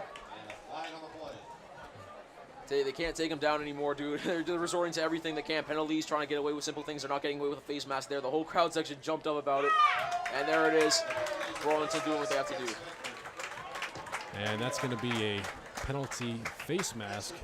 15-yard penalty attached onto that run back. So that's really great for the Red Devils. Dangerous play on Doherty as he's been having his way. Nick, I don't think I've seen Doherty get less than 4 yards on a carry tonight. Nope. He's got stuffed one time for a 2-yard loss. That was it. Here he goes again. Here's Doherty. Doherty up the sideline, getting back at his mans, and he's into the secondary across the 21-yard line, getting applause from the crowd as he's having his way. Yep, and taking not even that much time off the clock. It's only 8:13 left in the third quarter over here, but obviously unbelievable by Jake Doherty. And Kyle Pena doesn't have to do anything tonight, really. Here's Pena. Extra tight end set is Campbell. Hands it off to Doherty. Doherty hands it up the sideline, and he's going to be wrapped. He's still running. By number 18. Forward progress will bring him to about the 16-yard line. 14-yard line. And looks like we have an injury on the field, number 54. You wonder if he's faking. The crowd might be faking it. Especially might be faking it considering the fact that they just want to rest. The defense wants a rest. I don't know about that, Nick. Looks like a knee injury. Yeah, an injury, but you definitely want to think about this timeout right now. So we'll see. Definitely Burlington having their way, trying to go for a second touchdown, effectively putting the game away if they can get that touchdown. Yeah, Nathan Armstrong, the injured man on the field. We saw him earlier get a great hit for Bedford on the tackle for loss. He has 2 of those in the game, one of most memorable being against Jake Doherty straight up the middle, sniffing that play out in the second quarter. We all hope he's okay, as this is a lighthearted game of football. We don't want any major injuries, as both teams get a much-needed injury timeout to go back over their strategies. And Nick, this Burlington offense has been getting tested so far in this ball game. They've been dealing with some interesting defensive fronts from the Buccaneers. How have they handled it so far? Definitely handling it good right now, Joe. Doing what they have to do in turn. We see Mr. Toto over there, side note, on the trainer, just helping out his team players. And that's going to help out what you just said in terms of the offense, creating those holes to run through. And I think that's going to help out. As the Red Devils jog back onto the field, led by their defense. And here is Pena back in the shotgun, knocking on the door of another touchdown, their 4th of the night. Here's Pena, drops back, gives it over up the sideline. Doherty yet again with another carry, and he's wrapped up by number 4. Griffin Sarregan making the tackle on Ryan Colhane instead of Doherty that time. And he's going to make it. Yeah, Doherty's a bit more speedier. He's getting through the holes faster. Colhane a little bit slower. Obviously, a good, powerful running back. But, yeah, Doherty definitely doing the best to get to the edge and cut through the middle when the offensive line make the holes for him. Here we go again. Here's Pena. Doherty up the middle. Has a running lane, and he's tripped up by the ankles across the 7-yard line. Tackle just past the first down, bringing up a 1st and goal for the Red Devils. Beautiful right there again. Chains up again, 1st and goal, and Burlington with a chance to maybe effectively put the game away if they get 3 scores up here. Whether it's a field goal or all likelihood, what would be a touchdown based upon the inability to stop the run by Bedford. And here's Kyle Pena. Low in the box, dude. Low in the box. Pena takes a snap in a loaded box, gives it over to Doherty. Not going to stop. He gets up the middle, and he is into the end zone. Touchdown, Jake Doherty. His 3rd all-purpose touchdown of the night. What can't he do? Mr. Shaky, Mr. Speedy into the end zone. Goodbye. Yep, beautiful play right there. Again, how many times do I have to say the same thing by Doherty? The man I called the most tonight, you and I have together, just constantly doing everything from the first play. And he's extending the lead effectively to 3 scores and maybe 20 points if Wheelock gets this. Wheelock on for his 4th extra point attempt of the night. That kick is up, nearly got a piece of it, and it is no good as Wheelock misses his 1st extra point of the night. I believe number 52 got a piece of that on the block. We don't have him on our roster. As the Red Devils lead 27-8 with 7 minutes remaining in this ball game. 7 minutes remaining in the ball game, Joe. They definitely need to help it out right here in all sorts of ways, but I definitely think that if they are able to just focus on sacking the quarterback like they have been, or just pressuring him at least, Caponides is going to have a longer night. He's already had a long night. He's got hit multiple times. They sent him into the run game, not letting him pass as much as he would like to because people aren't getting open. So, Joe, definitely what I want to see. And an injury update. John Magada on that last play, the guard and nose tackle, if you didn't notice, he was on the sideline getting stretched out by the trainer, appeared to have a bit of a hamstring or knee injury. Right now he's on the sideline, appears to be fine and with the team, but not out on the snap right now. Hopefully he can get back into tip-top shape for the next defensive series, as his presence would be heavily missed. And here is Wheelock lining up short. Nick, I got a guess for you. It's going to be a squib. Yep, it's going to be a squib. No way he's kicking that deep after all the troubles. It's going to probably be a fair catch. And that is another onside kick. And that ball's recovered by the Red Devils, but flag on the field as the ball did not travel 10 yards. That will be the Buccaneers football. How is this happening to Bedford? In the same play over, you think that you'd learn in the game and make adjustments, as Bill Belichick would very much want them to do. Would be furious at them if this was his football team, because they're not making adjustments. They've seen onside kicks, they've seen squib kicks, and they're not dealing with it well. They're not sending enough players forward. They only have one person up front on the onside kick, and it's putting him up 1 against 5, and the chances of recovering it are low. It's almost turned it into Burlington having possession every single time. It has to stop. The Burlington Red Devils are going to have a chance to Nick, of course, it does. Bedford, to have a chance of winning the game. It does very low right now. It does end in the possession of the Buccaneers, as the ball did not travel 10 yards. And as you were saying, Nick, to go on a bit with that, you can't fault Dan McKay for trying these onside kicks again. If the team isn't going to adapt, why not keep doing it and catching them off guard? Exactly. Now here's Caponides. Caponides back in the shotgun, has 4 receivers with him. Faces the pressure, is going to run to his right. Caponides using those strong legs, and he gets tackled out of bounds for a 1-yard gain. Great tackle made by the Red Devils. Yep, they're trying everything. They keep trying, Joe, the shotgun look, running it over to the left with the quarterback, looking to see if someone will get open, but nobody's running loose. Burlington, even the shorter team, doesn't matter. The faster team wins, and they are winning the battle effectively here tonight. We'll see if they're going to even try and run down by a huge score of 19 points right now. Caponides trips to the left, has DeSalt in the backfield with him. Up the middle to DeSalt, play action pass. That pass is tipped and dropped for the 4th time of the night. Little scrimmage after the end of the play. Ryan Lobo with his 2nd drop of the night. And Nick, nothing is going too well for the Buccaneers, as it seems like they just can't hold on to the football. They must have Vaseline on their hands at this point. Nice, exactly what they have on their hands, Joe. Nice thing right there. You said. I agree. They're not doing what they have to do, even with the gloves. They're messing everything up, and so sometimes it's just your night. Obviously, lower division, Burlington really outclassing Bedford right now in a game that has made the crowd very happy. Here's Caponides in the empty backfield facing a 3rd and long. Yep, drops back, again. feels the pressure. Not good. Up to number 7.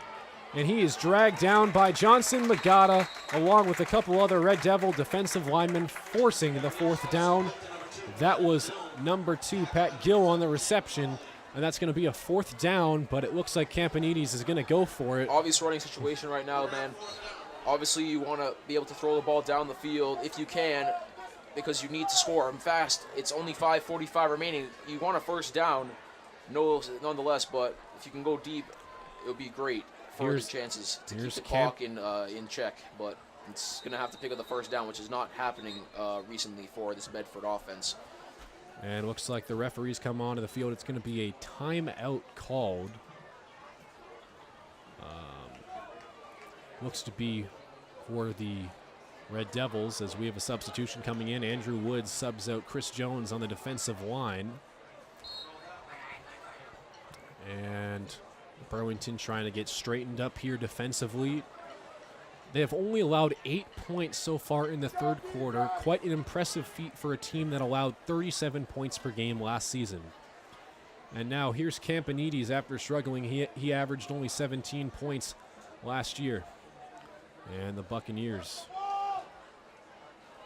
plenty of open air time facing this 4th and 4, trying to get a new set of downs. Has DeSalt in the backfield. Campanides has the time, feels the rush, and he completes the pass, failed to make the missed tackle. Flags on the field, extra scrimmage, first down. Let's see if it stands. Yeah, we don't know if Pass it's going to completed stand to or not, Ryan Joe. Lobo. Don't know if it's going to stand or not, but unbelievable effort right there to catch the ball in such tight coverage. And not only that, he wouldn't have had the first down. He had to fight his way back across the line after he caught his forward momentum, pushing it back from it. Unbelievable play right there. If it stands, it's going to be a huge first down for Bedford. And even though they're down by 19, the fan section of Bedford is really enjoying what they just saw from their play right there. First real big play that they have made in a long while. And the penalty is going to go against the Red Devils. Looks like it was face mask, probably, I think.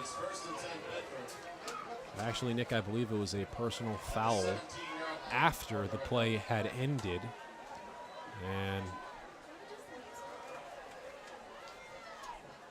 And here's Campanides. Campanides in the shotgun, not having too great of a game today. As 4 receivers, he's going to run it himself on the quarterback draw. Campanides up the field, running with authority and wrapped up across the 15-yard line. But another flag comes onto the field. Sean McGilvery doing a bit of a dance in the corner there, as he thought that they did a pretty good job, which they did, of defending that play. We'll see if it's a legal play or not, or if it's going to be on Bedford. Obviously, another quarterback run, putting the quarterback at risk is always not what you want to do, Nick, but that's what they're doing right now, and seeing if they can get some yards. We have an injury on the field, and appearing to who it is, I believe that is Andrew Woods, who is down. That is a sore sight to see. Andrew Woods, as we know, had already torn his ACL twice and his MCL once. If that appears to be him, it looks like it's in the knee. That is not good if you're a Red Devil fan, because he can provide so much to your team from the interior standpoint, Nick. We've already seen him be a game wrecker, getting after the quarterback, stuffing the run, and if he's injured, that is quite a blow for the Red Devils. Pretty terrible blow for the Red Devils. If they lose that man, he's... Nope, not Andrew Woods. Okay. Yeah, not Andrew Woods. Haha. Yeah, he got you there, Joe. Big offensive lineman. They all look pretty alike. We just saw, luckily, Andrew Woods is not the man down. It's not good for any man to go down, but Andrew Woods is running on the field, and now the man who was down gets the man up off that was the field, down and he's was making Luke, a run, number 51. That was Luke Lord who went down on the injury. Luke Lord going down. Also another player who's had not the best game from the pass rushing standpoint, but's really contributed at stuffing the run and clogging those running lanes. It's sad to see him go down as he takes off his helmet in frustration, running to the sideline. Only a loss of 5 yards, Joe. Not anything good for the Red Devils there. Here's Campanides facing a new set of downs, 1st and 13. Ball is down. Campanides falls on top of it, and that is going to be a tackle for loss, credited to Sean McGilvery, the nearest man to him, and that's going to bring up a 2nd and very long. And Nick, Campanides, you know, we talked about drops from the wide receivers, but seems like he can't really hold on to the football as well. That's the 2nd time the ball was fumbled and slipped through his hands on the night. Yes, fumbles slipping through his hands. Oh my, 3rd time tonight for Campanides. Just his snapping center is not communicating with him well, and the snap counts off. Burlington is causing lots of plays, and when you have, you're obviously just going to fall down, not even try and do a Russell Wilson when you have a guy like John Magada and Sean McGilvery running towards you. Burlington Blitz again. Burlington showing a blitz. There's the reception made up the field, and look who it is, number 4, streaking into the end zone. Touchdown and goodbye, as the Buccaneers score their 2nd touchdown of the night. First score for either team of the quarter, and just like that, it's a 2-possession game. 2nd score of the quarter right there. I think it was a really good play right there to, obviously by Bedford. Unbelievable. You think on the blitz again, and they do it, and Burlington is not staying with the plays. They're not tackling immediately. They should have had that. Obviously, it's a great effort, you can say the least. He burst through 4 tackles there to get to the end zone. Unbelievable, and you could say not a game over yet with that touchdown. Campanides, the quarterback and kicker, fakes it on the play action, fires up. That pass is good for no one.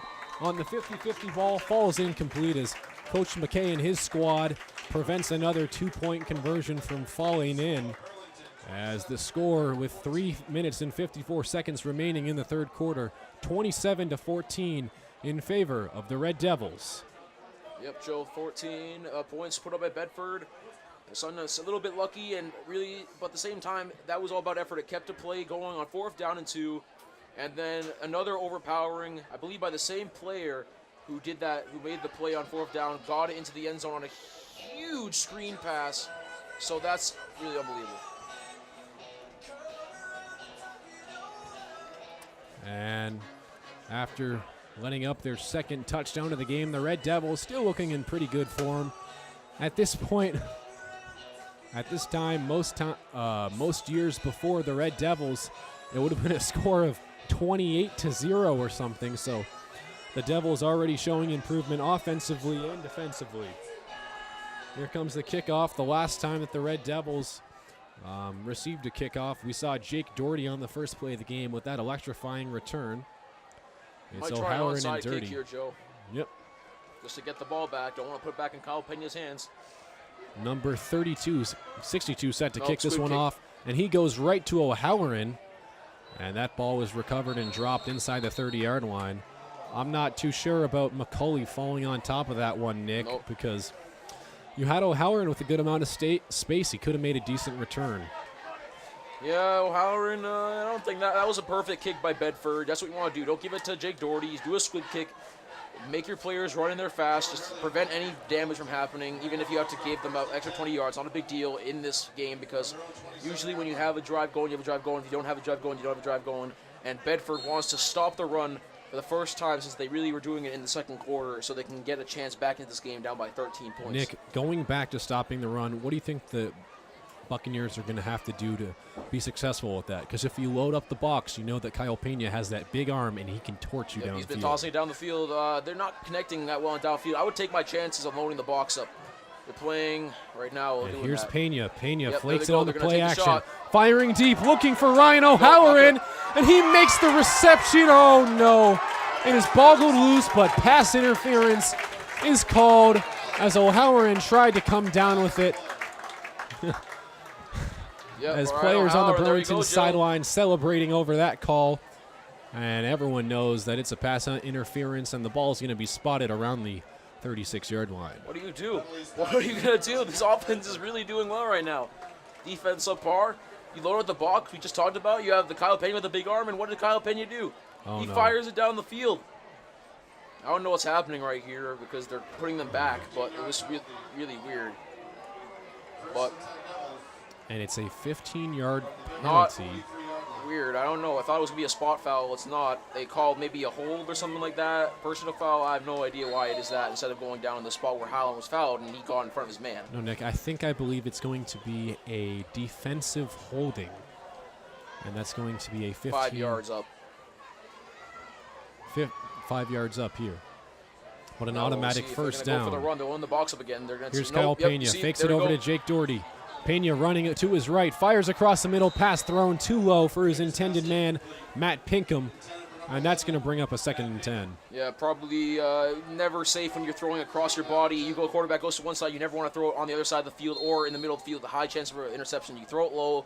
Give your receiver a tiny chance. It didn't happen there, but a safe play and a good play by Pena. And once again, they're loading out the box, so they're going to go for the throws now. Nick, I'm not really quite sure I'd say that was a great play by Pena as he threw it a bit too low, but it was definitely a playmaking opportunity. Safe play. Here's play. Jake Now we Doherty. go again. Doherty up the middle. the box Doherty doesn't matter. picking up the speed. Doherty turning on the Jets and wrapped up from behind by number 7, Brendan Spalding. What a carry from Doherty after some slow strides on offense. Burlington gets back in the mix with a big carry from the man of the night. Jake Doherty is your MVP of the game right now. That's a fact. Then you had 2 straight passes, and they finally went back to the run.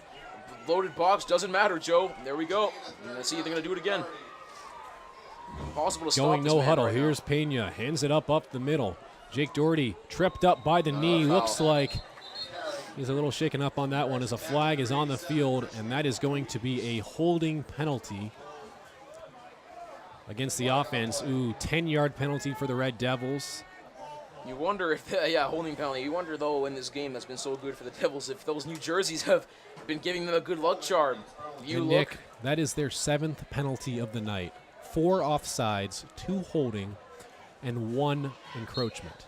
That is a terrible night for this offensive line. In terms of penalties, yes, but in terms of actually putting points on the board and running them out of their own field.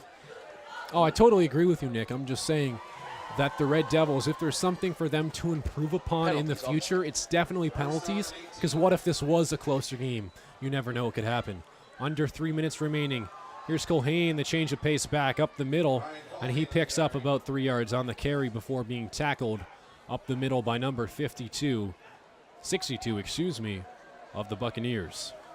Tackle number 64, Jacob Palmer making the tackle as Culhane jogs off impatiently. Pretty frustrated with his effort. And he's definitely not been putting in the same shift as Jake Doherty, but he's not been bad tonight either, making some good cutbacks. And loaded line of scrimmage, double tight end set. Here's Doherty, plenty of running room, escapes from one man, cuts back, makes another man miss, and just short of the end zone. 1st and goal, Red Devils led by guess who? No comment. That's all. I have nothing else to say. Same thing over and over and over again. Just Burlington looking like this is what teams used to do against Burlington last season. They would just run. Same play over and over again. Same running back. One man in a game I did in Melrose last year ran for 5 touchdowns against the defense. And now Burlington are giving other teams a taste of their medicine they've had to do. Here's Doherty. Doherty into the end zone for his 3rd touchdown of the night. And the Red Devils break 30 here at home at Varsity Field, as the Red Devils showing how strong they truly are. Yep. And they're going for 2. Yep, just make it a perfect 3-score uphill deficit for Bedford to climb out of by making it 21 points instead of 19 points. But we're going to see how it works out. Jake Doherty, just nothing else to say. Same thing over and over. Pena in the loaded backfield, almost certainly going to be a handoff. Has O'Halloran to his left. Gives it to Doherty. Doherty up the middle.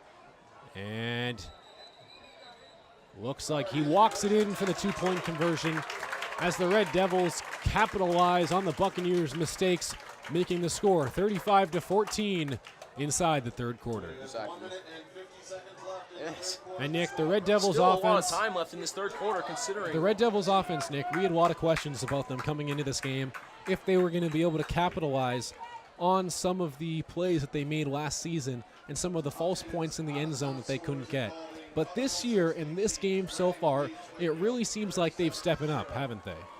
Stepping up big time. Unbelievable. And I can't believe, I did not expect them. They look like they're on their way to a victory. And I thought with the team they had and the same roster as last year that maybe even with improvements it was going to be still a very tough road. But you know what? They're handing it to Bedford and maybe proving some people or critics wrong about them. And the Daily Times predicted Bedford to win this game by a score of, I believe, 10 points. So right now they're proving them pretty wrong, but it's still not the end of the ball game. Anything can happen if Super Bowl 51 can show you. Even Super Bowl 51, And also coming into this game, the Buccaneers last season lost their final 4 games of the season by a combined 89 points. And that kick is fair caught across the 34-yard line. Bedford not trying to test this talented and superb Red Devil special teams unit. As we can see enjoyment and happiness across the Red Devils supporters' faces as they have not seen a winning team in a very long time, especially this past year. And if the Red Devils, Nick, can hold on to a win, it would be their first opening day win in the past 4 seasons. It's kind of incredible when you think about it. Not winning the first game in 4 years is like setting a bad tone every season. Whether it's a blowout or not, you want to get off very well, and they're doing it now. Hopefully don't choke the lead. And Nick, if you're Tom Tone, the head coach of the Buccaneers at this point, I'm just in a loss for words, but what would you tell your players to try to get back in this game? Tell them, it's never over till it's over. It's a lot bigger than that, though. A lot of aspects of the game right now. Oh, they got a man open, and that's going to be a touchdown. Number 2 wide open. He's gone. Touchdown, blown coverage, and he is in. And just like that, Nick, never given up. As you said, Brandon Jones is in for 6. And they cut it back to 2 scores.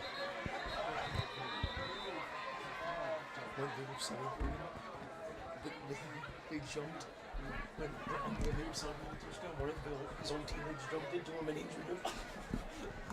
And looks like we have an injury on the field.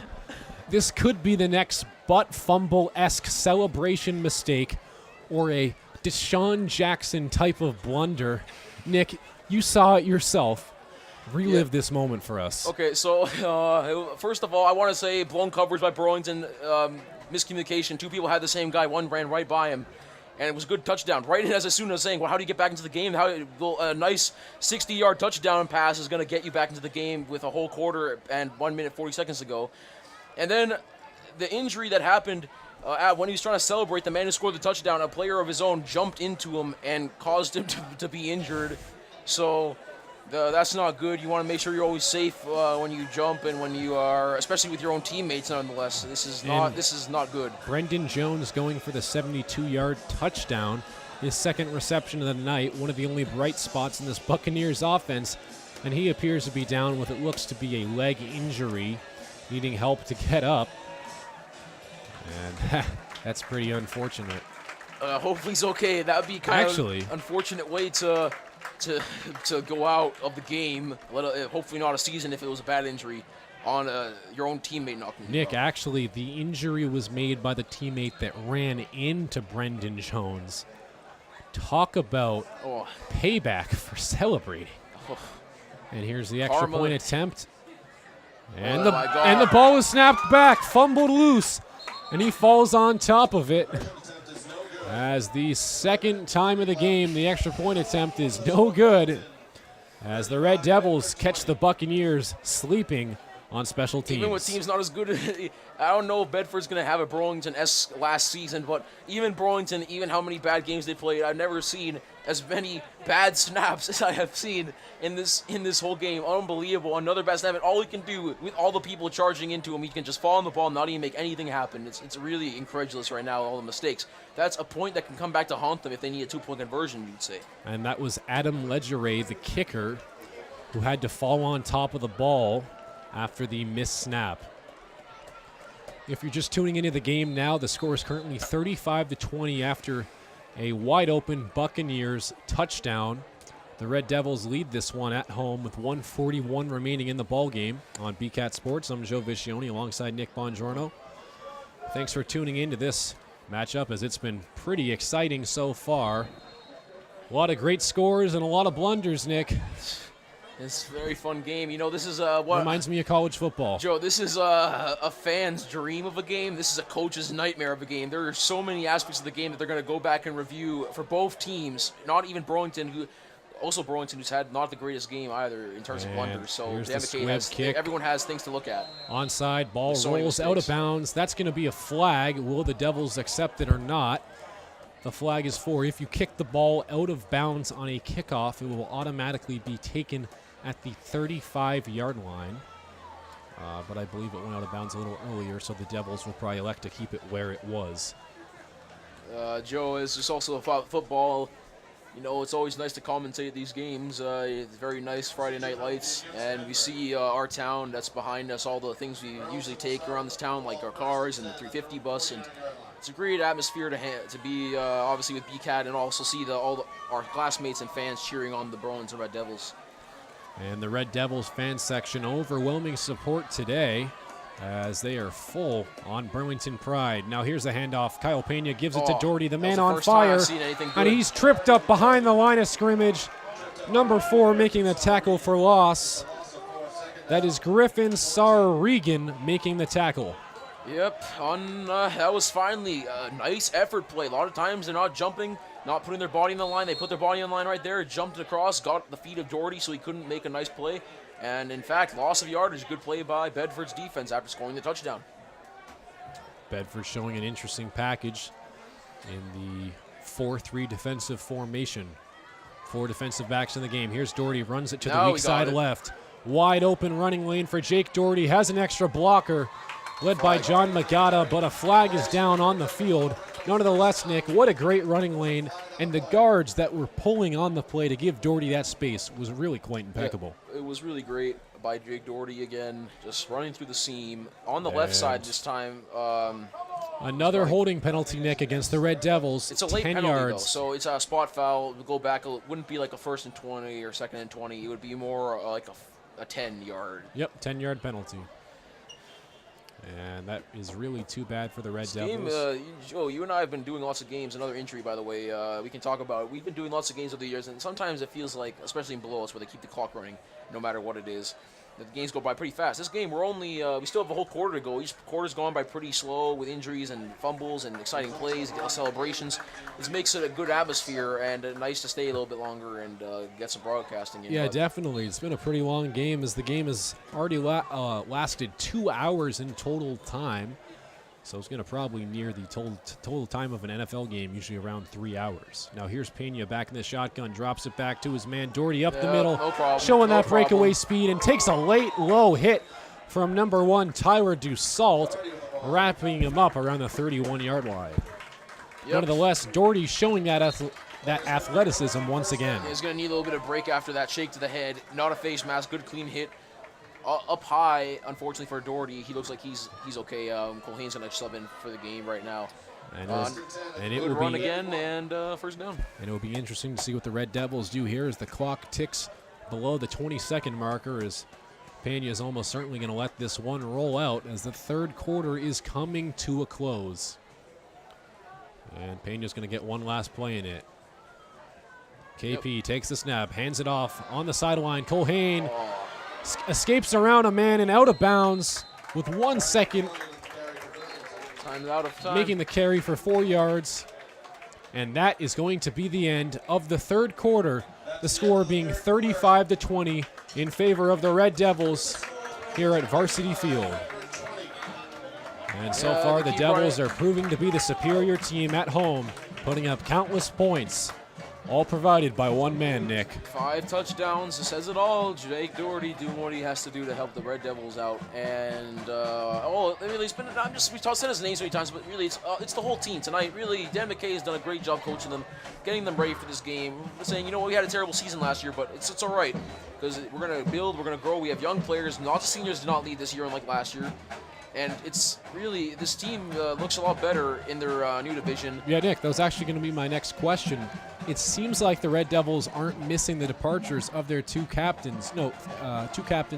Cody Davidson, and Dylan McKinnon, both offensive linemen and a running back. But it seems like that Jake Doherty has stepped into that lead back role and really provided the Devils with that change of pace lead back mentality that they've really needed as the Devils play music in celebration of this lead.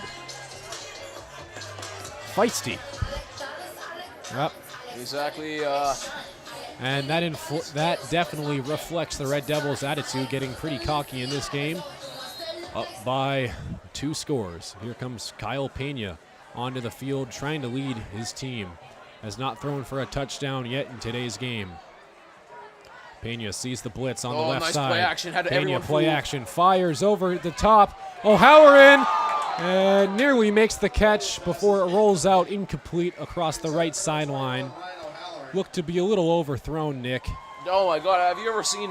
That was the most space I've seen for a quarterback coming out of the play action pass all game tonight. Pena faked everyone out. They thought it was another run. He immediately a beautiful 180 turn gets him to the other side. And Burlington. And after he does that, he floats a beautiful ball over the head. How it needs to be to O'Halloran. O'Halloran unfortunately dropped it. He's been doing that a couple times tonight. Not his usual self. Maybe I don't know why, but also you could also argue there was a bit of a hold there, Joe. I saw a little bit of early contact, no call, and we go on. It's interesting to see what happens here in these final minutes. Yeah, Nick, and going back to that, what you just said about no hold, it seems like the referees in some facets of the game have really been letting, especially after the whistle, have been really letting the teams just play on and get scrappy. And that's something I kind of commend them on, because I really love that style of football, getting into the nitty and gritty and getting those teams to really go at each other and get that fighter's mentality to really show true. Yep, and the timeout again, just getting themselves huddled up, ready for the next play. The referee is discussing this one. And not sure quite what they're talking about. Maybe who their fantasy football picks are for this weekend, or why the Bears traded Khalil Mack. Not quite too sure about that one, folks. I don't have an answer for you there. Yeah, I don't think Aaron Rodgers is very happy about that. And here comes the left outside linebacker blitz. And that is Doherty making the carry out of bounds across the 26-yard line. Down. I'm pretty sure it'll be 4th down. And that's going to bring it to a 4th down and what looks to be, I think 2. 3.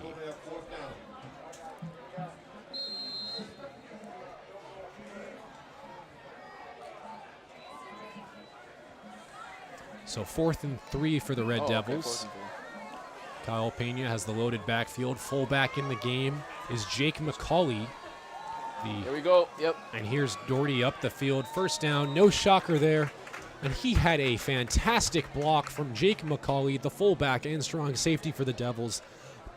Last year was one of the only 3 players on the Red Devils to be an MIAA All-Star, despite having a 1-10 record. So definitely an accomplishment for him. So, Joe, Bedford has done some good things in this this game, and obviously they need to continue that if they're going to win. Another touchdown pretty much seals the deal. So they need some sort of turnover. Malcolm Butler-like play right now to change some with 10 minutes left. But we'll see how it goes. A 1st down, and I think Kyle Pena is going to keep on letting the man, Jake Doherty. You know, Nick, I'd be shocked if the Red Devils decided to do anything but running at this point. And here is Doherty up the right sideline, showing no signs of fatigue, coasting into the end zone. Touchdown, but flags are on the field. Looks to be a holding call, Nick. Yeah, it was an obvious holding call, Joe. I saw it all the way. The reason why he was able to get that final push, he had gotten there fairly for the first yards, but the reason why I was able to get that final push into the end zone was a guy dragged him down. He just ran right by him. He's going to come back. And Nick, gives a lifeline. The penalty gives a lifeline to Bedford. And Nick, that is the Red Devils' 4th holding call of the ball game. That has to be demoralizing if you're a fan to see Jake Doherty coast into the end zone for his 6th all-purpose touchdown of the night and have it called back to be another holding call on this offensive line. It's crazy. From a team that has been so dominant at road grading and getting up the middle and allowing those running lanes, they definitely have been getting a lot of penalties against them tonight. Here's Pena. Pena, extra tight end set, drops it off, fakes it on the play action pass over on the wide receiver screen. And Ryan O'Halloran makes his first catch in a long time ever since being targeted incomplete on the right sideline a few minutes ago. Yeah, Burlington just wasting some time off the clock. They know they have the advantage. They're going in for a killing blow. They want to just take it slow, not do any more penalties. Obviously, Dan McKay is going to have a huge talk to them about that, Joe, along with some other mishaps. Yeah. But really, overall, when you think about it, I think that if another touchdown seals the deal, what a beautiful game by Burlington here tonight. And you know, Nick, McKay strikes me as the guy that even if you win by 5 scores, he's still going to have plenty to say about it. Yep, motivated man right there. He wants to be perfect. As Doherty makes the carry up the middle, picking up 3 yards. And that's going to bring up a 3rd and 3, I believe. Yep, coming close to the marker, and... Excuse me, 3rd and 4, so a 1-yard gain for Doherty. You think that it's 4-down territory. That was only the 3rd time tonight that Doherty has not made a carry for over 2 yards. So that really shows the dominant run blocking by this Devils offensive line. Here's Doherty, flag on the field. And I am in shock, Nick. I believe that hold is going to be on number 52 on the Red Devils. I feel like they're tired and they're becoming lazy, Burlington. They were so off to a good start being powerful, and now they're lazy and they're making all these really bad plays in terms of penalties, and that's costing them yardage. And frankly, it's slightly keeping Bedford's chances of maybe coming back in the game alive. 5th holding penalty for the Red Devils. Yep, there we go again. Nick, one of the worst things about these holding penalties is that it's stopping the clock. Yeah, it stops the clock, obviously. So they might as well just let the ball carrier get stuffed, but let the clock roll down so Bedford has less of a chance. Now you sit with a 10-yard penalty with a 4th and 14. Oh, Bedford declines the penalty, bringing up a 4th and 4. They don't want to take their chances with 2 downs and Jake Doherty, I'll tell you that. They want to just try and stuff him right now with 4 yards rather than have 10 yards. They think that he's that good. He has been tonight. As Bedford has no answer for Jake Doherty in this run game. Nick, who's this ball going to? Do I even have to say? I don't think. I think it's going to go to him. They're just going to block. They're going to try and not hold. Just Loaded power line of up. scrimmage. Must be tired defense to be out there Here's for a Pena. while. Yep. Who do you think it's going to? Gives Right it straight there. up the middle. Doherty, and he is brought He's down stuffed. before the second effort. And Might be stuffed. let's see.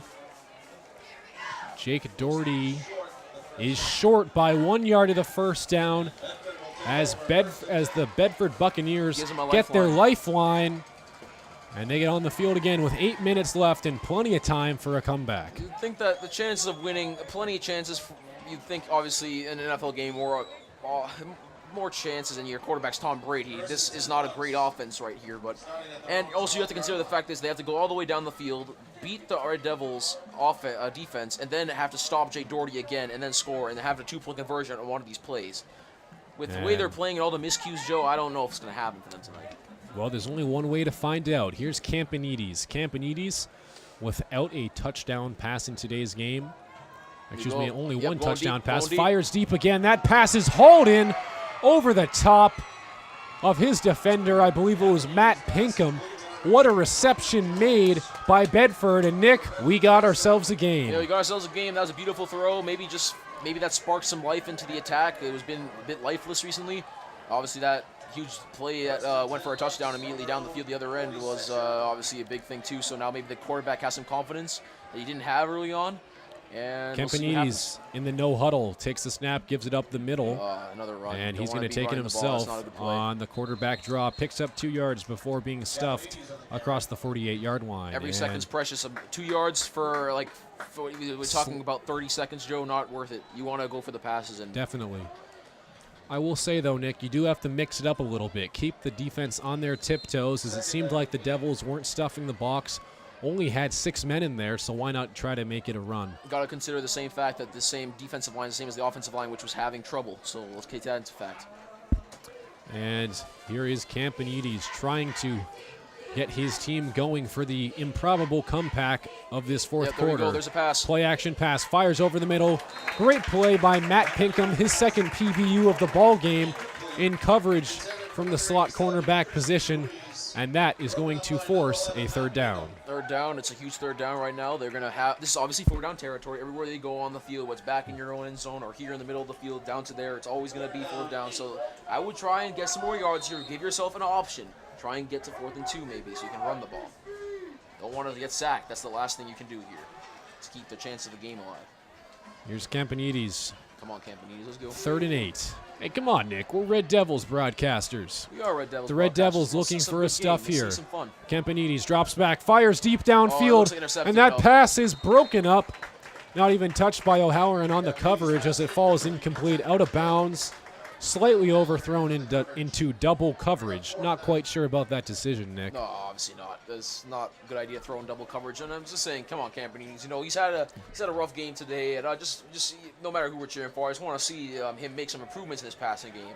And obviously the Red Devils over there doing a great job to stop that pass. And all with the rush coming from the other side, all he could really do is throw to the other side where there was double coverage, and that's great by Burlington forcing him into that. Campanides and Pena on both sides. There's a timeout in the battle of the junior quarterbacks. Both players, their second year under the helm, controlling the offense. And I got to say, Pena is definitely winning that battle, Nick. Despite not throwing for any touchdowns, the Devils have really accounted for a lot of points led by Jake Doherty, and Pena's fed off that pretty well. And McKay calls the timeout, which we thought was already called before. It was called by Bedford on the first one. The Devils but Dan McKay didn't like the formation. He thought his guys were going to expose, so he called timeout, and he's going to rearrange them. The Devils use what would look to be their 6th timeout of the ball game. They have 1 remaining as they try to fix their their defensive game plan. As defensive coordinator Pat McGee is having a word with his man in the backfield, Matt Pinkham, telling his defensive strategy. And if you're Pat McGee, you're having a pretty good showing for this team, only allowing 20 points throughout the first 4 quarters of the entire ball game. Let's see if they can hold up on the next 2 drives. Joe, this is why I said you should have gone for some. They went for the long bomb immediately. They should go for short yards so they have more options. It's an obvious passing situation. They're going out empty. And here comes the blitz from the Red Devils. You can expect Sean McGilvery coming in the left side. There's a blitz. That's Faces no over the chance. top, and that pass is caught, and he is gone. No chance. Brendan Jones does the impossible. Curse of the commentator. Touchdown for the Buccaneers. Good night. And even worse than that, Jake Doherty is down in agony, clutching his helmet with an injury. The Devils give up a score and might have just lost their best player. Joe, unbelievable. I said no chance. The curse of the commentator. I said no chance for a reason. Jake Doherty, as I'm getting in there, Joe. Don't worry, I'm getting in there. Jake Doherty had him. He in midair, I saw him. It almost looked like he busted something and he couldn't make the play. And instead of knocking it down, which is what I thought, it didn't look like it had a chance. Jake Doherty, a touchdown pass. And look at this, Joe. They need the score though, because it's gonna need to be a 1-score game. So this is a huge play over here. They're going to have to not fumble the snap. But really, losing one of your best players to a defensive play, let alone not offensive play, is really hurting them. And it's going to be terrible because if they're going to get the ball back and say they score and they make it a game by getting it within 1 score, they can't run the ball as much. They're going to have to resort to passing it. Yeah, and Doherty's still down on the field, so that is...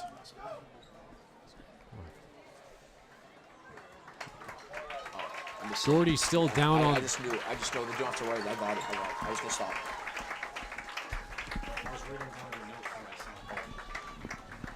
And Jake Doherty jogging on off the field after it looks to be an ankle injury. He suffered a couple of those last season, especially in the opener against Billerica. Now 1 year later, experiencing the same type of injuries as Campanitis comes back into the shotgun, trying their 3rd 2-point conversion of the ball game. They don't trust the kicker. They want to make sure. I don't know about this. He is the kicker. I don't know about this. And that's Arson, no chance. Oh. And Dussault gets wrapped up behind the line of scrimmage. And that is going to be still a 2-possession game with 7:18 remaining in the 4th quarter. The Red Devils still retain their lead. There's a saying extend the game, and they did not do that, Bedford. You got to kick the extra point and then take the 2-point conversion later. Taking the 2-point conversion there, and it was a harder thing to do than the kick. It lowers your chances of getting within 1 score. They don't get within 1 score, and now, even with Jake Doherty out, Bedford's praying that he's not in there right now, but he looked pretty hurt. With 7:18 to go, there's still a chance that Bedford can come back and win the game. Nick, this Bedford offense reminds me a lot of what happened during the 2016 Hard Knocks training camp when it was the Los Angeles Rams. I remember Jeff Fisher was the coach, and throughout the entire training camp, yes, the most losing coach in NFL history. 7-9, that's his nickname, well, Jeff Fisher. Jeff Fisher, in their training camp, went for 2 on every single time the team got into the end zone, including the preseason. And seems like Tom Tone, the head coach of the Bedford Buccaneers, has the same philosophy. So after scoring that, something to note is Jake Doherty is no longer back to return this kick. They might kick it back now. They don't know if they're going to squib. I wouldn't expect. Onside kick, maybe. They're down by 2 scores. Watch out for the fake here. Yep, and it's a squib kick, and that is fair caught by Ryan O'Halloran at the 43-yard line as the Red Devils get a fresh set of downs with 7:10 remaining. It's the first time today that he's actually been able to hold on to the ball. He's had problems with that today. He makes a good play right there, and Burlington doesn't have to worry about fumbling. Hey, Nick, and what was a 35-14 3-possession lead now comes down to 35-26 with just about 7 minutes remaining, so we still got quite a game here. Yep. And the pressure is not off the Red Devils yet. Though it is 2 possessions, they still got to get first downs and move the chains. Got some more life, and even more life if they had actually converted the 2 kicks, then they would be down by 1 score. But obviously, there's still a chance, so you never know. Maybe a turnover, maybe stuffing the run without Jake Doherty, a huge loss. I'd watch out for this. The left receiver for the Red Devils is completely uncovered on this play. Yep. Pena fires, and he hits to Ryan Cohane, who picks up the first down out of bounds across the 45-yard line. And Nick, I'm not sure if you caught that, no one was covering Ryan O'Halloran on that play. Nope. It seemed like they had a feeling the route that he was going to run, that it was going to be a slant towards the middle. And there's an injury on the sideline. Someone stretching out. Jake Doherty still feeling pretty shaken up. And if you are a Red Devils fan, that is not something you want to see. Reminds me of the Sinead Guerrier injury that he suffered his junior season, and along with Shane O'Halloran, who also suffered a torn ACL. Oh, nice play. Here's Pena, fires on the wide receiver screen, gives it to O'Halloran, making men miss. O'Halloran, proving why he's an MIAA All-Star. O'Halloran, CU out of bounds at the 16. Stopping the clock and getting into the red zone territory, Ryan O'Halloran. From what was a silent night from him at the start, Nick, O'Halloran really comes into his own and proves why he was an all-star. He was great last year, one of the top breakout players in that horrible season last year. He got touchdowns. He sometimes gave them life in games where they looked hopeless. Brian O'Halloran with a great play right there, puts them in scoring range. Unfortunately, he went out of bounds, stopped the clock. That's not what you want. You want to keep the clock rolling and then score the touchdown. But either way, a touchdown here would be huge for the Devils. Here's Pena. Hands it up the middle, and he is stuffed at the line of scrimmage by number 50, Anthony D'Elia. And Sean McGilvery, the fullback, who's not seen much action offensively tonight, makes the carry and picks up about 1 yard. And I spoke to Sean McGilvery last year, and through all the roughness, he was fairly confident in the team's effort next season. And so far, that trust has been well put. Oh, it's been unbelievable by the turnaround right now. Fullback, and he's coming in. He's replacement of the big man Jake Doherty is. The big man, in quotations, 5'6". Obviously, yes, but it's really powerful. See if he does it again. Pena fakes it on the wide receiver screen, and he gets leveled. Ball pops loose, but that was already incomplete. The receiver did not become a runner yet. Well, you want to watch out there, Joe. Sometimes if you throw the ball backwards, it's not called. It's called a lateral, and then they can. That's why they thought it might have been backwards pass. They jumped on it, but it was 1 yard over the line of scrimmage, so that's why Yep. It was not so. But the receiver did not become a runner yet, as he partially caught that one.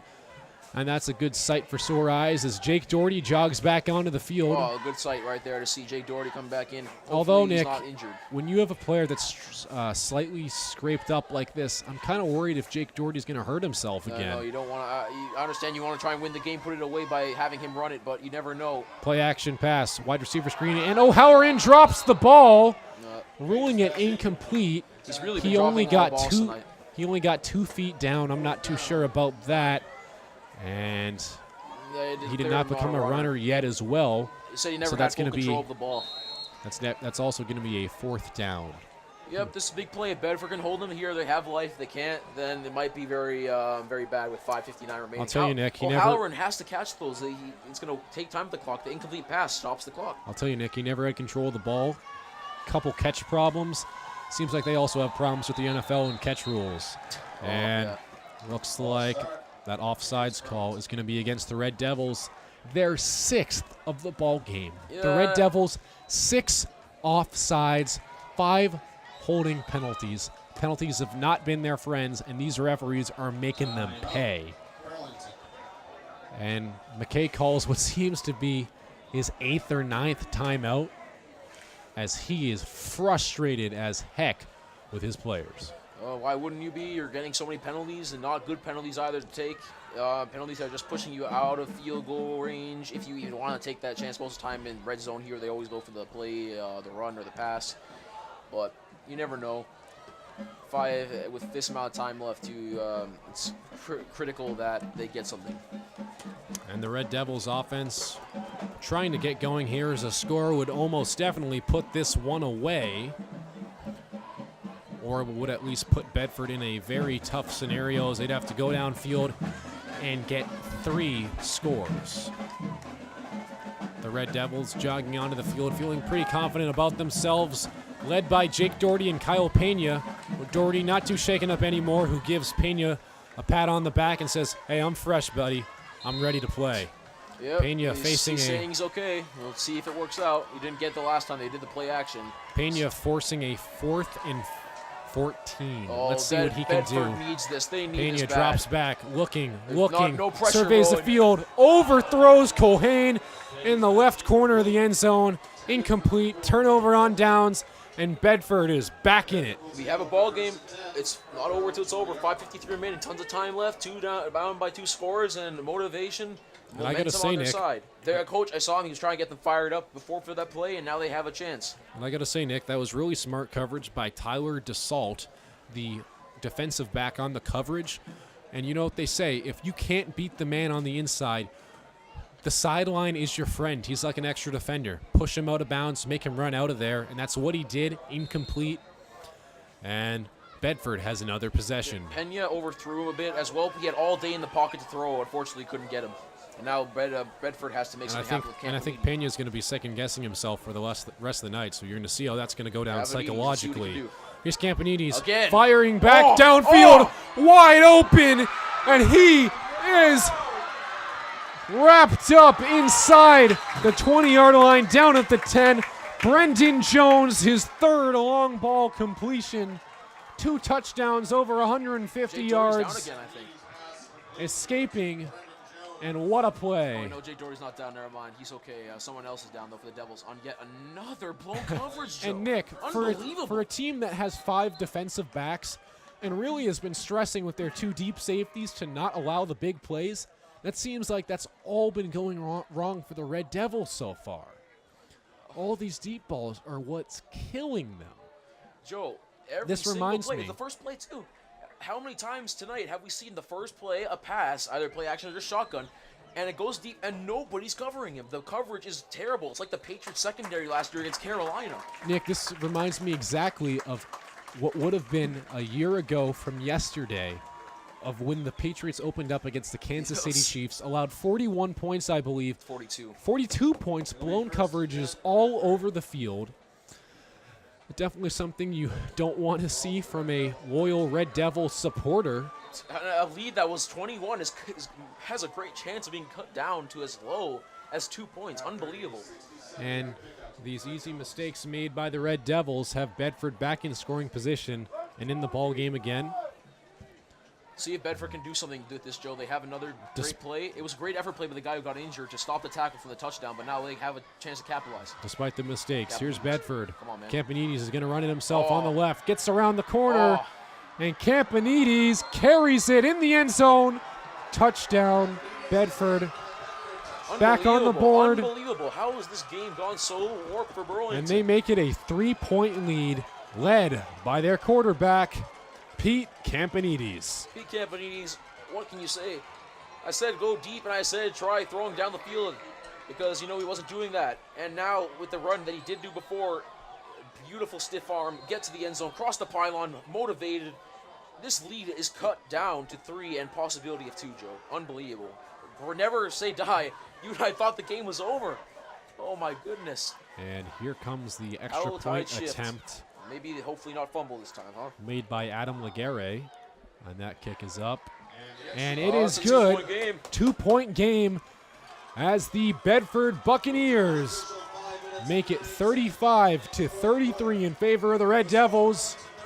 With 5 minutes left, Nick, what a game, a commentator's dream. Yeah, well, I say we want to commentate close games. It makes it exciting for us at the end instead of blowouts. At 10, McKay's furious right now as just seeing his team trying not to lose for the first time in 4 years on opening day is slipping away to Bedford. After Nick, an absolute disaster, Jake Doherty getting down, all 3 long balls causing the defense to break apart, and we got ourselves a finish.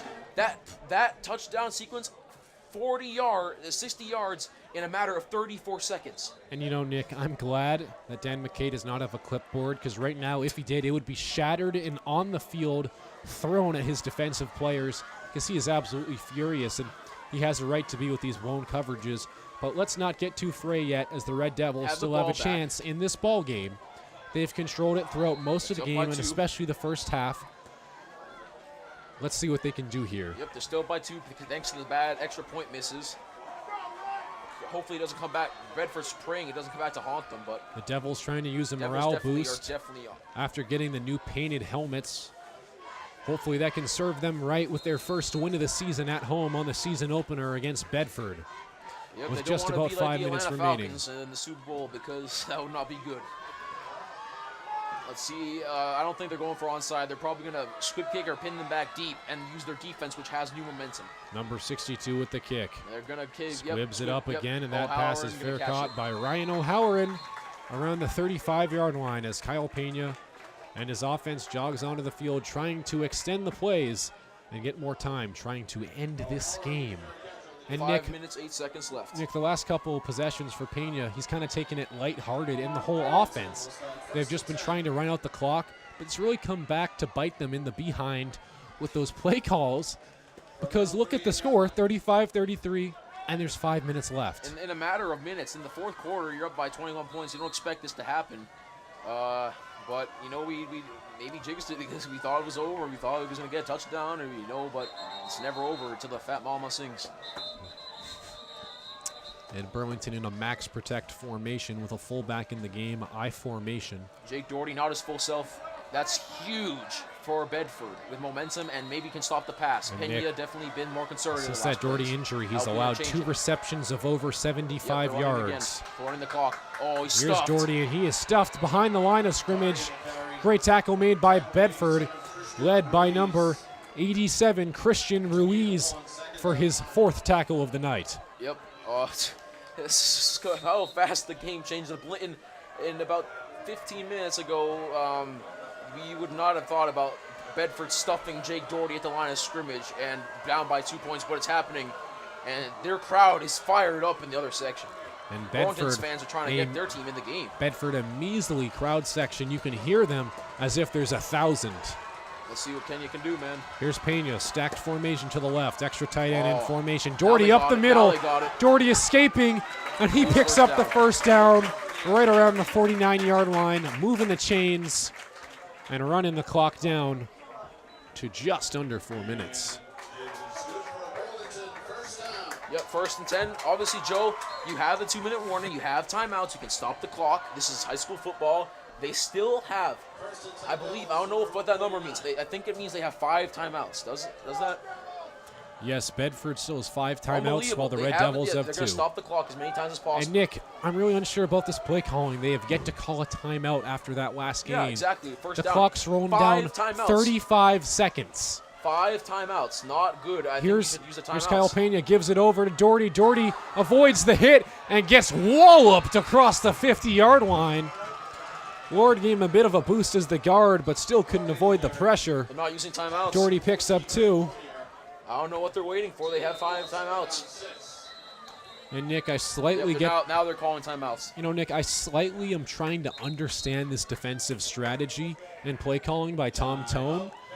Maybe he's really confident in the defense and trying to save those timeouts for later on offense. Play calling. But you're not going to have any plays to call if you don't keep get the letting ball the back. clock tick. Yep. Use your timeout. You have plenty of time left. We can use a timeout. 3 minutes, 31 seconds. 2-minute warning and 4 timeouts. That's 5 total times you can stop the clock, and you only have to stop, I would say, 4 times. They have the second down now. This is a huge sequence right here for the Bedford Buccaneers. Here's the Red Devils. 2nd and 6. Pena trying to command his offense. The junior quarterback hands it off to Doherty. Doherty picking up running room. First down and more. Doherty open field into the secondary, making a man miss, and down at the 20. Jake Doherty has done it again. First down, Red Devils. I can't say I'm surprised, Nick. I can't say I'm surprised. I'm a bit surprised after how bad of shape he looked at when he got down. Now he's running and acting as if nothing happened to him. And he's helping Burlington keep the clock running. And if this clock keeps running, they are going to win the game. And Bedford Doherty needs a turnover. They need a stop, and they need to stop Doherty. They had him stuffed a couple of times. They need to go back to what was doing successful. Jam the run inside. Make sure speedy guys to the outside. And Doherty has done a fantastic job today with 4 all-purpose touchdowns and over 200 rushing yards easily. Quite a performance from the senior running back in his first year of the lead back role. Now the Red Devils offense coming onto the field. And Nick, with just under 3 minutes left, what should the Devils do here? Try to go for a quick score, or let this clock smartly tick down They're to gonna 0? bleed the clock out. I think that's the obvious choice. If you can score, obviously that's great. It's going to put the game away, unless, of course, there was like time left and they missed the point after, because that would make it a one-score game. But you're really considering that a score here would effectively end the game on a touchdown. And I think that, like you said, they're going to run the ball. Why not? Jake Doherty's been amazing tonight, the MVP of the game, I would say. And they're going to keep doing that. And Nick, I am very shocked by Bedford in this game, despite Burlington's need to run the ball and how adept they have been at it. Bedford has not stacked the box. They have not put a lot of defenders on the line of scrimmage, and it has really paid dividends, as you can see them in quite a hole at what a time, 2:51 remaining. Here is Kyle Pena. Jake McCauley, the fullback, substitutes into the game, along with Sean McGilvery, an extra blocker on the left. Pena takes the snap, gives it up the middle. Jake Doherty, loads of room, avoids the first yard after the contact, and picks up the gain. Gain of 5 yards. And I believe he is just short of the first down. No, I think he got it. I don't know. Yep, just short of the first down. It's not good. Even worse for Bedford that it's a second down. I know. You're considering that they're going to obviously get this first down unless they fumble the ball. At this point, Joe, with them that close to the end zone and Bedford losing timeouts and Blake Doherty's running it, the only chance they have is to either cause a fumble, which Dan McKay is probably strongly telling them not to do, hold on to that ball, and not throw an interception, but I don't see it happening. I think that they run the game out, and that's also the fact that if they get the touchdown here, Bedford cannot do anything because they missed the stupid 2 points, and that's cost them. And Nick, I agree with you. That's the one thing that the Red Devils have done great at tonight is ball security. Usually they've had trouble with it in the past. Here's Doherty. Doherty gets around the edge. Doherty is wrapped up just short of the 6-yard line, out of bounds, stops the clock at 2 minutes and 30 seconds exactly as the Red Devils pick up a first down, 1st and goal. What you could do here is you could let them score and then pray that Cam Wheelock misses the extra point, and then that would make it a one-score game with time left for them to have, which their offense has been very productive, could get a tying 2-point conversion after a touchdown. Obviously, they don't really want to take a chance of Cam Wheelock missing an extra point, especially when he's been so good tonight. Nick, I think the game plan that you just came up with would get their coach essentially fired. I don't know about in that. a day or so. Here's Kyle Pena. Pena gives it up the middle. Jake Doherty, and he is in the end zone for the touchdown. Red Devils back in front again, 41-33. And just like that, if this extra point is made, that's a ball game. But we will have to see. You never know, Joe, and it's not a firing play. Bill Belichick's still here in the Super Bowl in 2011. He let the Giants score to put the ball in Tom Brady's hands. It's an effective strategy sometimes. I think that instead of running the clock out, they'd rather take their chances here and just pray that something bad happens on the snap. They're going to throw everything forward to block this. As the 2-point conversion is good for the Red Devils. We missed it, and you probably did too. 10-point lead. And what a great play by the Red Devils into the end zone. 2 points. And that really quite does it, but it's not over.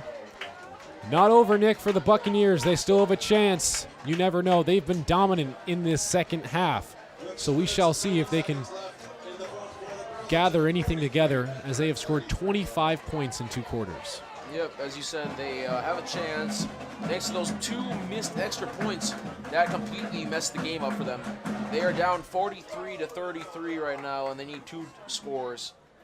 So, who knows? And the Devils have to be pretty fatigued at this point, both teams. And at this point of the game, there's something in your head that starts to probably say, oh, my body can't take this. It's too late in the game. We have no chances, but it's pretty impressive to see that the Buccaneers still have the fight to win this ball game. Because at the end of the day, Nick, it comes down to who wants it more. Well, essentially, Joe, what's going to have to happen here is they're going to have to score an immediate touchdown or a field goal, which probably not because it's this game. So touchdown immediately before the 2-minute warning, give the ball, which they can do, which is their long ball is pretty good, get the ball back, and then try and stop the defense because they have the 2-minute warning. They want to do it before then. They have 3 timeouts. Here's Wheelock, kicks this one high to about the 30-yard line. Fair caught. Trying to waste no time or a fumble. Caught by number 7, Brendan Spalding, the senior wide receiver, as the Buccaneers take over at the 32-yard line.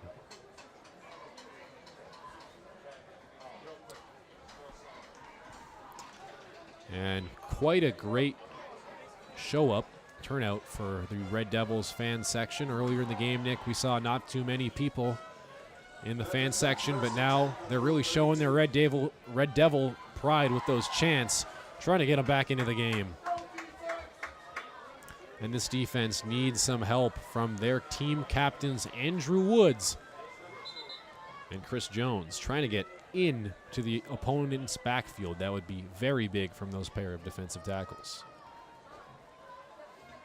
And Nick, you know, something that I'd love to see tonight is their first Red Devils actual sack of the ball game, not on a bobbled snap. Yeah, it would be nice to get some pressure. They haven't had it. They're losing coverage on the deep ball. I was clear that Dan McKay talked to them all. They had that long drive for the touchdown by Jake Doherty. So right now, Bedford's going to probably just do what they did, go shotgun, and try and get some points.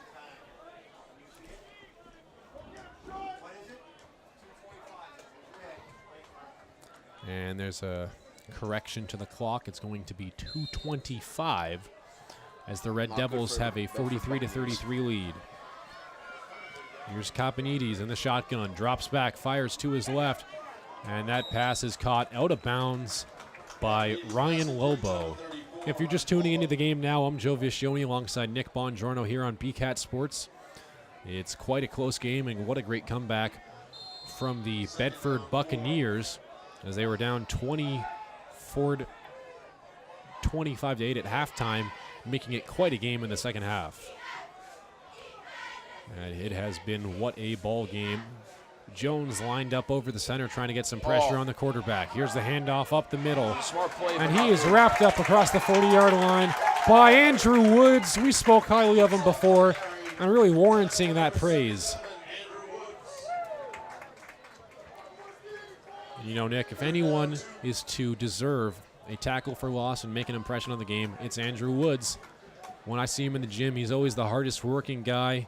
Not to say he's a behemoth. And he also moves quite quick for his size. Burlington loading up the line of scrimmage with 2 nose tackles. As Kapanides trying to get his offense going, facing a 3rd and 1 in a loaded line of scrimmage. Kapanides runs it himself, and he is stuffed in the backfield. What a great open field tackle made by McCulley.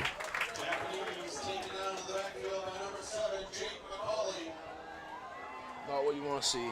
And the Red Devils proving to have a fantastic defensive unit when it matters. And Nick, just like the Patriots, they don't have a great scoring defense. They allow a lot of yards, but situational football is what wins games. Yeah, you want to call it clutch when it matters most. Last year, obviously, that's not the case in the Super Bowl, giving up 41 points to a backup quarterback. But besides the point, yeah. You had to bring that back up, Nick. Yep. You had to bring it up. Yeah, you know, it's a pretty similar score to the one that ended the Super Bowl. If it was 41-33 right now, but right now, Burlington definitely looks like they have this in the bag. It's underneath 2 minutes to go. Fans feel pretty comfortable thinking that they have a W. They would have to go for an onside kick. They have no more 2-minute warning. Have to throw down the field. Interceptions are likely. Sacks, strip sacks, all that. Yep. We'll see what Kapanides can do. He might just run the ball, either that or he's going to go for the long ball. Kapanides, empty back. back. You can't waste time.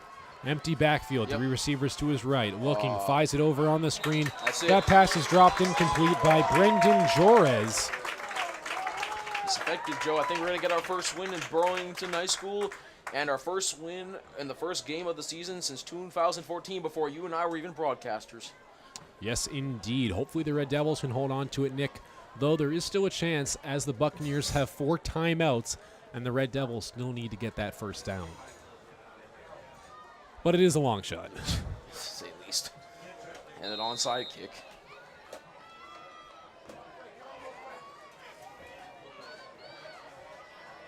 But, Nick, there's been plenty of games in football history that would prove otherwise. When you're down by 10 with this time, anything can happen. And that's one of the best things about this sport. You never know what's going to happen next. Here's Pena fielding the strong safety blitz. Gives it over to his man on the edge. Feeling the pressure. That's Doherty. He's wrapped up low from the legs. Lands awkwardly at the 33-yard line. And he's a little shaken up after that tackle. Yeah, it looked like he stopped, tried to hesitate, and his leg got caught up. And luckily for him, nothing bad really happened. Doherty a little shaken up after that play, yep, nonetheless. All they can do is call timeouts now. And that's going to bring up a 2nd and 6, I believe. 2nd and 5, rather. As the Red Devils offense looking for that one last first down, a new set of downs. One more would almost certainly do it for them. And, Nick, this has been quite a great, impressive showing for the Red Devils in their first game of the season, and quite a big morale boost, not just for the team, for the fan base, knowing that you can contend and have a chance at winning in your first game of the season.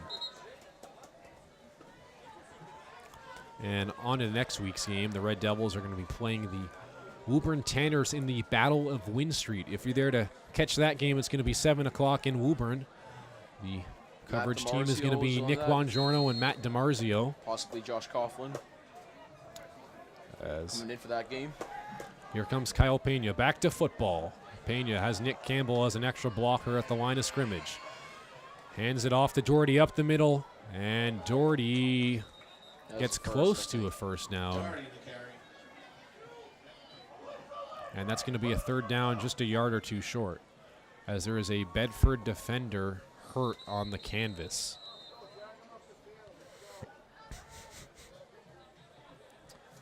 And that looks to be number 2, Brendan Jones, I believe. A little shaken up. Actually, no, that's Nathan Armstrong. He had an injury earlier in the game. The linebacker had a fantastic game defensively before suffering that injury early in the second quarter, and has been rather quiet ever since. And, Nick, this injury gives us a bit of a chance to talk about this recovering Red Devils team, and it seems like with their second year under their belts it looks good. With their second year under their belts of this new coaching system and game system, that they've really taken it up really well compared to last year, and they look pretty damn good. Hell yeah, they do look pretty good. You know, first play said it all, Joe. Maybe sets the tone for the season. A huge run-up by Jake Doherty to get the first touchdown on the first play of their season. Really just put a life into the crowd that we haven't seen in a while. Just kind of carry momentum on from there, stopping the run effectively and doing their own thing on the offensive line as well with Jake Doherty. Kyle Pena didn't really have to do too much tonight because the run game, obviously. Maybe he'll have to do some more later on, but he wasn't bad tonight. He had some good plays. And during this injury timeout, you could hear a pin drop. I'm pretty sure Nick and I were the only people that were talking in the entire stadium. I think that there might be some people who left. I don't know how many people are in the fan section for Burlington anymore. We'll check to see that, but we still have the fans here. And the marching a lot of band, silence in respect of this and some fans who injury. stayed. As a car alarm goes off, a great way to break the silence here at Varsity Field as the Red Devils searching for their first win of the ball game, and they might as well have it with 1:13 remaining in the fourth quarters. They currently hold on to a 10-point lead. Yeah, you could hear a pin drop in here right now. I think fans are starting to pile out. They realize the Devils have probably taken the W in this game. First, feels good. It feels really like the first decisive W in a long time. They had that one game in Revere last year, which we weren't able to get to effectively. And that was not the greatest game. Both teams were pretty bad. Bedford has put up a fight tonight, and you have to admire their effort to come back, even down by 21 points in the fourth quarter. Burlington just outclassed them with Jake Doherty coming back. A huge game for him. MVP, I would say, of this game. And hopefully we'll build upon it next week in Woburn. It's going to be even bigger with a team that we really do not like in their stadium, not Burlington. Yeah, the Battle of Wynn Street between the Burlington Red Devils and the Woburn Tanners. Last year, the Red Devils got the best of the Tanners, winning 22-21. This year, they'll try to continue on that streak. And the Tanners, without their longtime head coach, will be moving on to a brand new system. I believe their offensive line coach was promoted from within. And this injury does not look good, Nick. He's been down for about 5 minutes now. Wonder if it's an ACL. Maybe it might be some sort of concussion. I have no idea. Damn it, Kate, take it over. It looks like a left leg injury. It might be carted off. Not That good. is never good to see. It looked like a non-contact injury. All thoughts and prayers go out to the man injured on the field. Never want any of that, even though it is quite a violent game of football. Has to go to the far one. Yeah, the first one that was there goes to the far one. And Nick, next week the Red Devils, when they do take on the Tanners, what can we expect from the Red Devils after a strong showing at home tonight? They're going to be confident. It's unlike last season. They start the season off 35-0 in a blowout at home. Doesn't really give your season too much confidence. They're going to definitely come out guns blazing. I think Pena's going to have to be more involved. I think that Ruben's going to launch the film, maybe try and find some ways to stop the run. Definitely I think maybe their offense might have a longer tenured quarterback, so they might have Burlington's going to have to deal more with the passing game. Definitely want to cover up those mistakes in the secondary, which caused so many touchdowns for like 60 yards. And from the top of Cambridge Street comes in ambulances. Yeah, it's a big injury. To cart this player off the field. It looks pretty bad. And that is very unfortunate.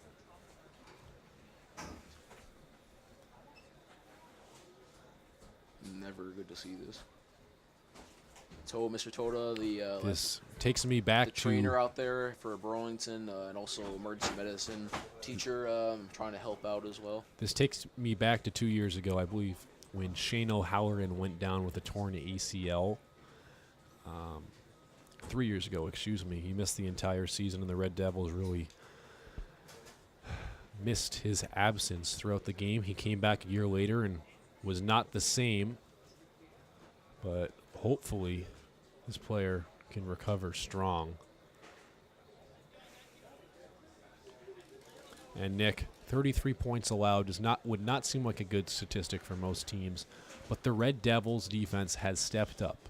What have you most been impressed with them tonight, defensively? Defensively, everything was good early on. Obviously, second half, the miscommunication and blown coverage, double guarding people and leaving men wide open down the field was a huge problem, and Dan McKay is going to address that even with the win today. But the stopping the run really was shut down. And high school football games, you can talk a lot about the run, and they did well. Obviously, Jake Doherty running like a madman tonight, and they stuffed the run inside and had guys who were able to run their legs over to catch the quarterback who was Nick, on the outside. I definitely agree with you. Coming into this game, the one thing that we kept talking about on and off the broadcast, the camera, was stuffing the run. The Red Devils, ever since they employed that 4-2-5 defensive system, taking out a linebacker, they've really had trouble in plugging up the middle. And in this ball game, they have certainly done better. And that really comes down to the play of the nose tackles and defensive tackles being able to control the line of scrimmage and prove to impose their will on the other team. And just moments of prayer, moments of silence right now. Hope this is not seen. I've not seen anything this bad at a football game before. And the ambulance and the fire truck have come, and the delay is so big that I really hope this guy's all right. Nothing bad, nothing serious. But right now it's looking serious. And the paramedics are down. Looks like he cannot get up on his own strength. Never a good sign to see. And this really shows you how closely knit the brotherhood of football is, as both teams, despite being competitors, are both compassionate for each other at this point in time. The Red Devils pretty shocked to see their opponents in such a bad injury.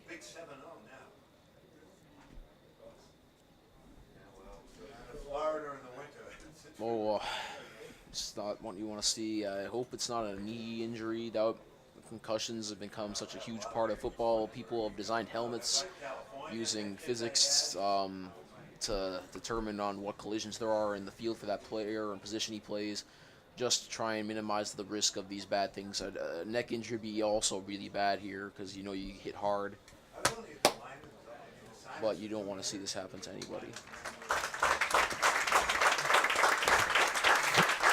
And the player is getting carted off right now. Definitely something you never want to see. And Nick, I'm having flashbacks. I'm not a Steelers fan, but when Ryan Shazier got injured for the Pittsburgh Steelers, they were never the same. Looking play, but thankfully he is not paralyzed. He's back and he's coming. Hopefully, I don't think he's on the field yet again. Hopefully the injury isn't as bad for the it's all sorts of offensive players and defensive players all around them. Everyone's taking a knee. It's great. All sorts of commotion signaling to the booth. Emotions. Got quite confused there for a second. Signaling towards the scoreboard. As the player gets carted away. In agonizing pain, but we all got to give him our applause. Hopefully he is better. Our thoughts and prayers are with him. It looks like he's moving his head, so I'm hoping it's not a neck injury.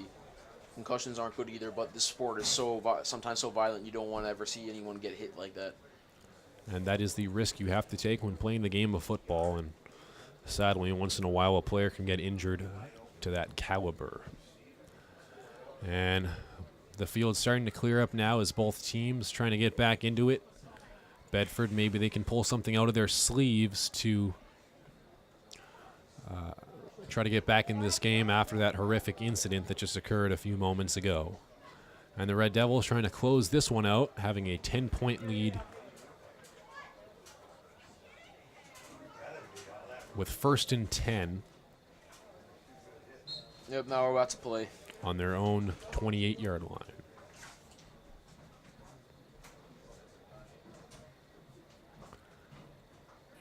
Interesting formation.